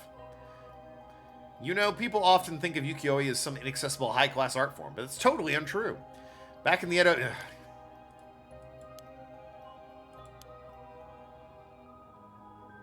The undisputed king of Idioki is the one and only Hokusai. Have you heard of him? Sure have. He's famous. Didn't he live somewhere around here? That's right. So he's like a Galileo, but for this art style? Sure. Galileo is not an artist. He was a thinker. He's a Da Vinci for this art style. You're just as knowledgeable as you look. Oh, he painted that? That's not a wood carving. It could be a wood carving, I guess, but... Yo, I love that. This is one of my favorite pieces. I love this piece. Just the huge wave crashing. I love it. His 36 views of Mount Fuji were so iconic, they're the only works of his most people know. This is such a good print. I love this. Unironically, this is one of my favorite prints. But Hokusai was so much more than just mountains and waves. Yeah, but the mountain waves are so good. I love landscapes, by the way, when it comes to art. That's only a teeny tiny tip of a veritable iceberg of work. Gotta admit, I really only know him from the landscapes myself. Oh, don't worry about it. Anyone can learn. When Hokusai died at the age of 90, good lord, he left behind over 30,000 drawings. It's a lot. It's multiple drawings a day for 80 years. Amazing, right? So he kept on drawing right up into his old age, huh? Impressive. But even in his final years, he was never satisfied with his own work. I assume the ukiyo-e thing is not so much wood carving as much as wood printing type. Oh, okay. His dying words were, "Should heaven afford me but 5 more years, I shall finally become a true artist." Wow. Even on his deathbed, he still thought he had more to learn. He was already the greatest painter and artist of his era, but who knows what he could have done with more time. I mean, the man lived to 90. Well, that's what I want to find out. You're going to bring him back? Hold on, are you saying... Besides, he said he always wanted to move out of 100 houses, but he only made it to 93. Isn't that just tragic? Oh, no. Nuh-uh. This is not going where I think it is. Imagine the masterpiece he could create with modern techniques. I feel dizzy just thinking about it. She's going to resurrect a famous artist. You gotta be kidding me. So if I understand correctly, you want to use the rite of resurrection to... That's right, I want to bring Hokusai back to life. Well, that's certainly a novel idea. She gotta look like, this fucking bitch. My son is dead, and you're gonna use it on an artist who lived till 90 and is famous? That's what you use it on? What a waste. You know... I kind of agree the idea of using it on a historical figure or somebody noteworthy is at least a novel idea because, you know, what might we learn about them? Use it on JFK and be like, yo, what the fuck happened? You know, something like that. What's his name? The guy who absolutely was murdered by the mafia in New York because he wouldn't cooperate with the unions. Jimmy Hoffa. Bring Jimmy Hoffa back and be like, what happened, dude? Just so you know the mystery. Less so a guy who lived to 90 and was already an accomplished artist, though. I feel like, yeah, okay, he wanted 5 more years to do more art. But, like, come on. The man had a pretty rich life. Scientists? Yeah. Madame Curie? That would be an interesting one to bring back. That was going to be a lover, a family member. Now, everyone else has got one of those. Oh gosh, is that the time I should be going? And to get my hands on Curse Bear before daybreak. Sorry for flagging you down out of the blue like that. Best of luck.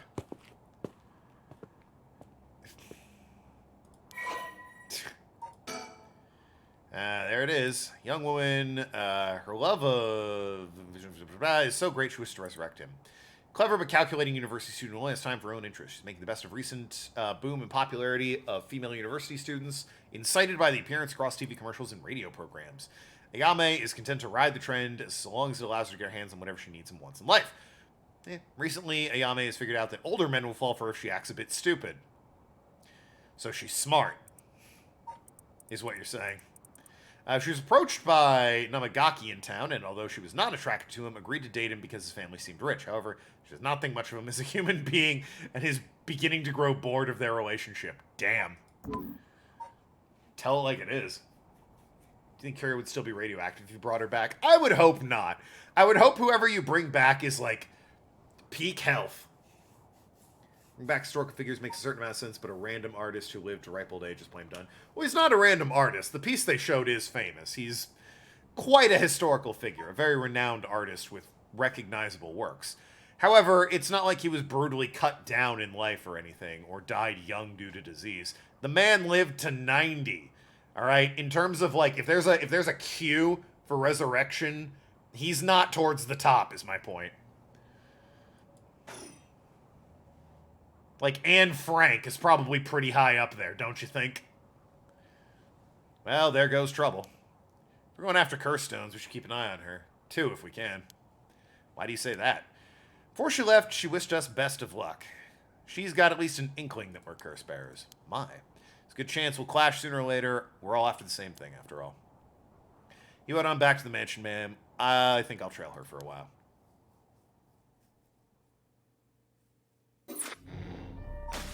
What's her name? The French woman that was executed for being a witch. Joan of Arc. Another great one to bring back. She got a raw deal. Bring that woman back. Haru received multiple reports about other... What time is it? I can do one more. Other suspected curse bearers, although concerned about Ayame Tono, who is apparently also after the curse stones, she entrusted Richter to continue the investigation. So yeah, I can't do the cop here. This is the only one I have left. As you can see, her story is played out. Cannot click that, because it doesn't have the icon and the red dot in it. Can I ask, what were they thinking, making the woman who just goes around not involving herself in the plot the main character, when Richter is right there, the much more interesting and involving himself in the plot character that I could be playing as? Please. Wouldn't it be crazy if he was secretly a curse bearer this whole time? I guess we'll find out.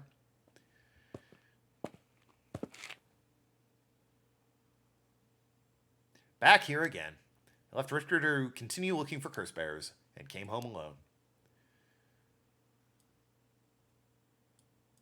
Sticker. Ah, here we go.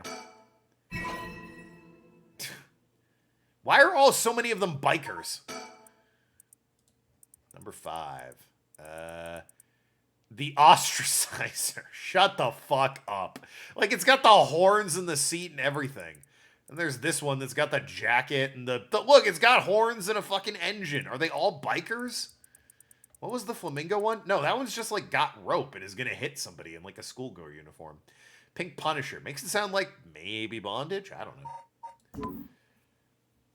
If the Rite of Resurrection's a thing, artists aren't probably that high on the list. There's many scientists you can bring back. Well, I mean, you could argue scientists, although the argument could, of course, be, what could they have learned at this point that, like, we haven't already gotten to? An artist could create more, is the argument. Someone who was cut down before their life's work was finished, or in their prime. They were gone too young.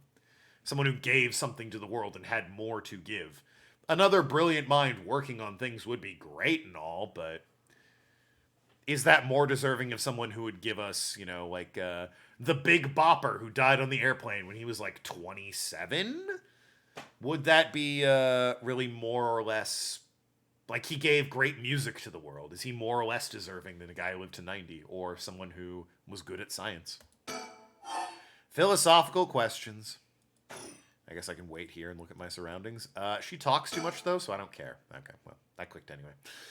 The old mansion. We were built here after the Kanto earthquake. It always stayed the same all these years. Even the war didn't touch it. I never liked it growing up. I always wanted to live somewhere more modern. Fair enough. Just go inside. Those are the great philosophical questions. Oh, that was it? I just went home? What was the point? Okay, alright. I guess, whoop, I didn't read that damn... I got time for one more, I guess. After persuading Arashi, the curse bearer of the ever-burning lantern, to give up his stone, Tutsumi and Irio have obtained 3 curses in total. They continue their investigation of town and search for the remaining curse bearers. There are options, but the dude who lived to a ripe old 93 is not high on the list. Now he lived till 90, and it was always his goal to live in 100 houses, but he only lived in 93. That's where you're getting confused. Clearly unfulfilled life there. Well, with this, we have visited every place connected to the 7 mysteries. It's the last spot, and we got nothing to show for it. I mean, you got 3 of them. People just move on, my guy. Even though every last location looks suspect from top to bottom. Maybe we came at the wrong time. There might not have been any curse bearers around. Sounds like we need to do another round before morning comes then. Or maybe someone's been observing our movements. What? No way. It's just a thought. Either way, you should check out this last place. Let's hope we finally get a lead. Oh, this is the park from the beginning of the game. I wonder what we'll find here. Huh.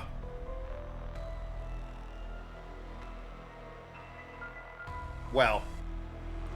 Whoa, what the hell is this? Is he dead? Damn it, we're too late. Was this a curse too? Hang on, I'm gonna call this in. I'll leave it to you, I'm gonna look around. I mean, yeah, clearly the cop is pretty resistant to curses. And good at, you know, talking them out of people. Boss, bad news. What is it? Another mysterious death was reported in the area just now. The medical unit and forensics team are on their way. But it'll be a while before they arrive. Ah, that's bad news. So they got someone else. He's old as hell and accomplished, he ain't high on the list. True.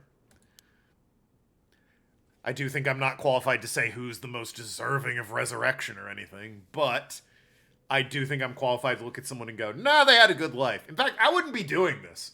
Again, I said at the beginning, if the power was free, yeah, sure, fuck it, why not? What have I got to lose if it's free? Ultimately, though, this isn't something that interests me. Let the dead stay dead. You think this is the work of a curse bearer? With suspicious deaths popping up one after the other, we have to assume it is. Shit, guess we'll be stuck waiting around for a while.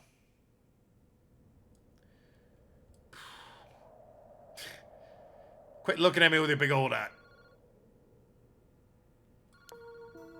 Boss, that phone is ringing. It sure is. Anyone watching us?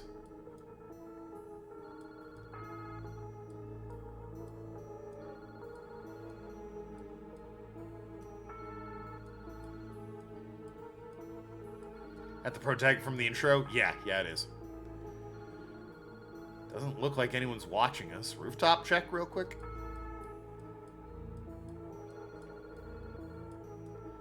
I don't see anyone watching us. Alright, phone booth, fine. Well, we better check it out. You're right, but be careful, it could be a curse. As I said, you expect me to go alone? Yeah, I said we. You're the one who's tough against this stuff. Don't worry, boss, you can do it. Go on now. Damn it.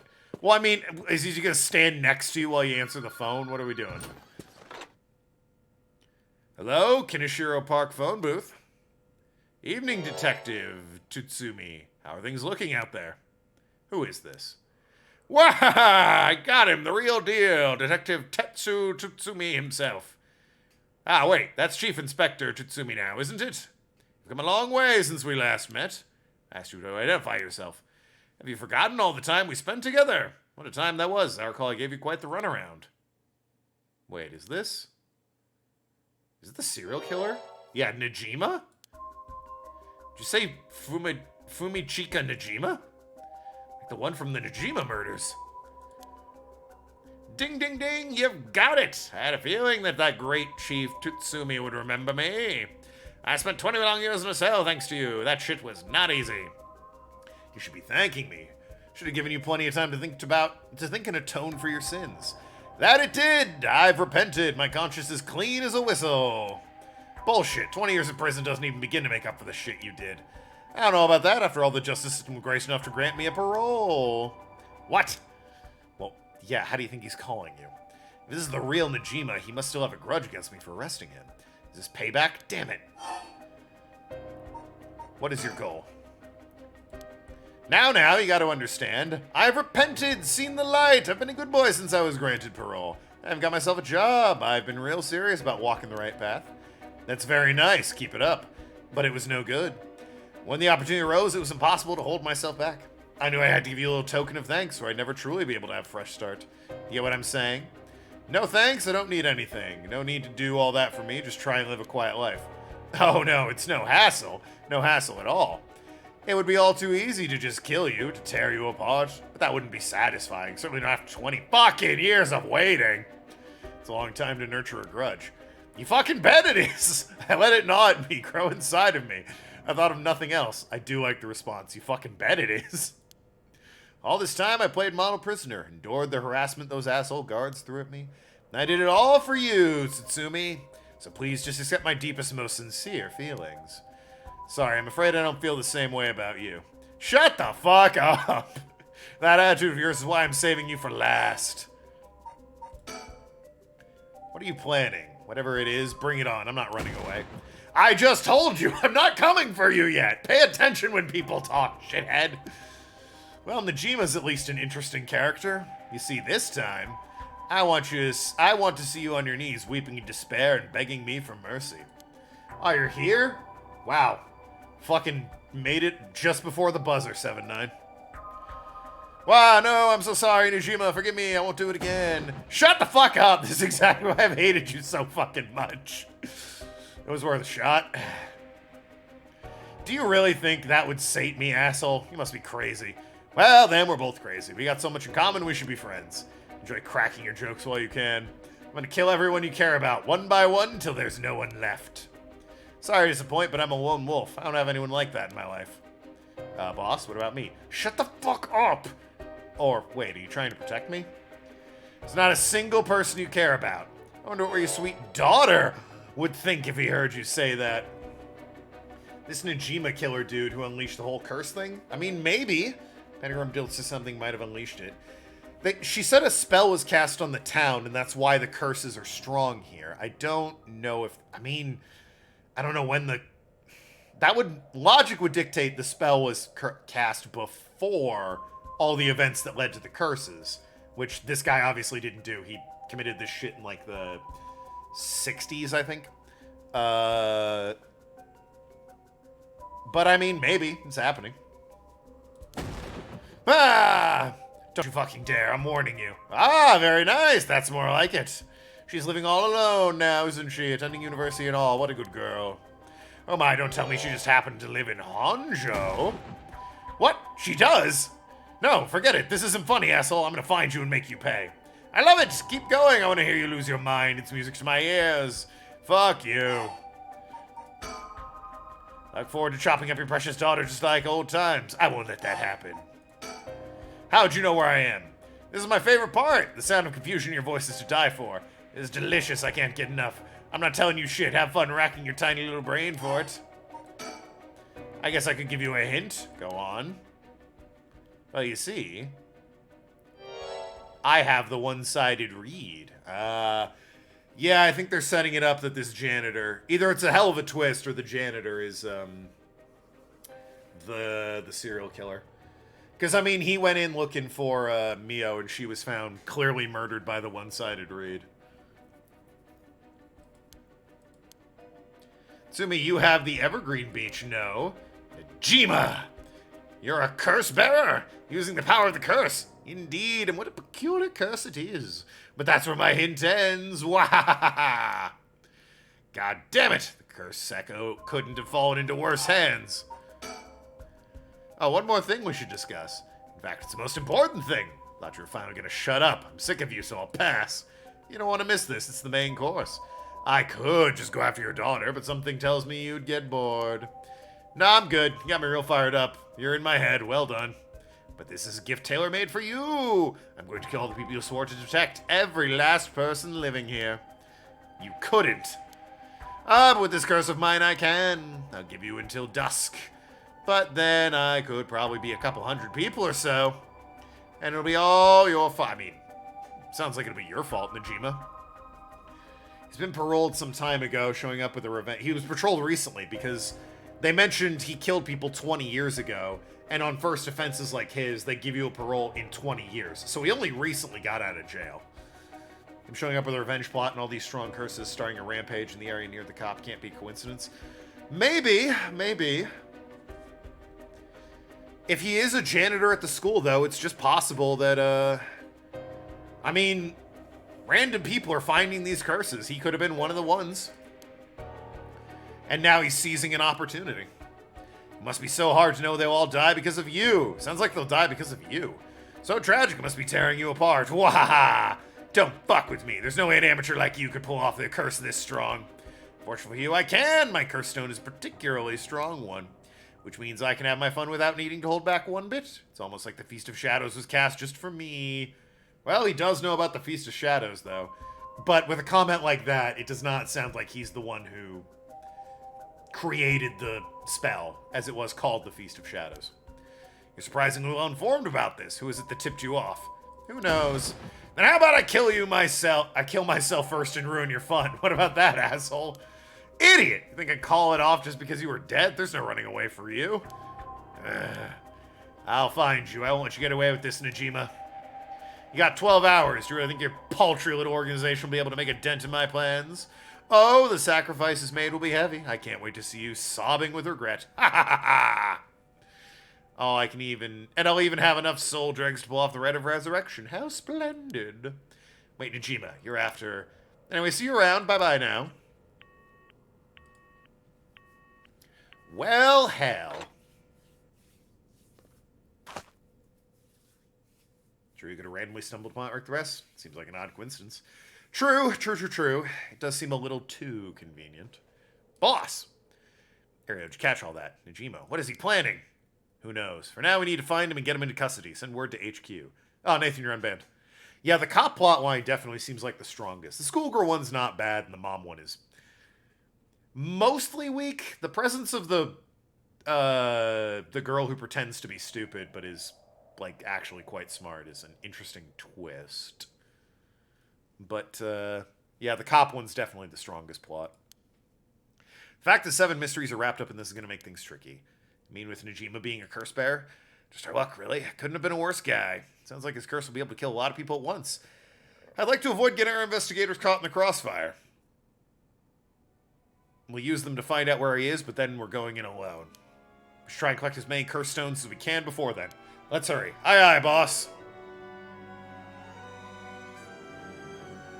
Later. It was reported the total of 3 suspicious deaths were discovered that night. Only 3. Okay, well, I'm 1. Well, the guy from the intro is 1.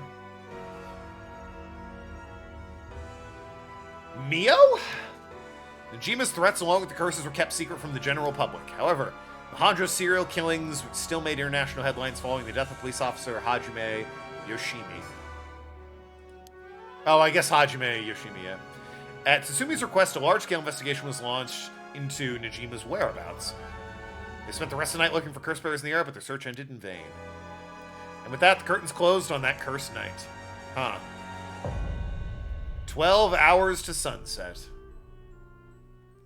So they didn't do anything else. Well. Ain't that some shit? Oh yeah, we're now in, it's the morning, daytime over here. Interesting. I thought it was all gonna be one night. Ah well. That'll be that then. Good place to wrap up. Interesting game. I do want to find out more about the cop and the students, especially. And I would love for the mom story to get interesting. We'll see. Anyway, that's gonna be it for me for now. I will be back on Sunday with Phoenix Wright and the French Cafe, or whatever the hell's going on in that one. Love you all. Be good people. Toodle pip. See you around. Good night. Have a great one. Don't get cursed. Yeah, this seems like an interesting mystery. Agreed. Good night, everybody.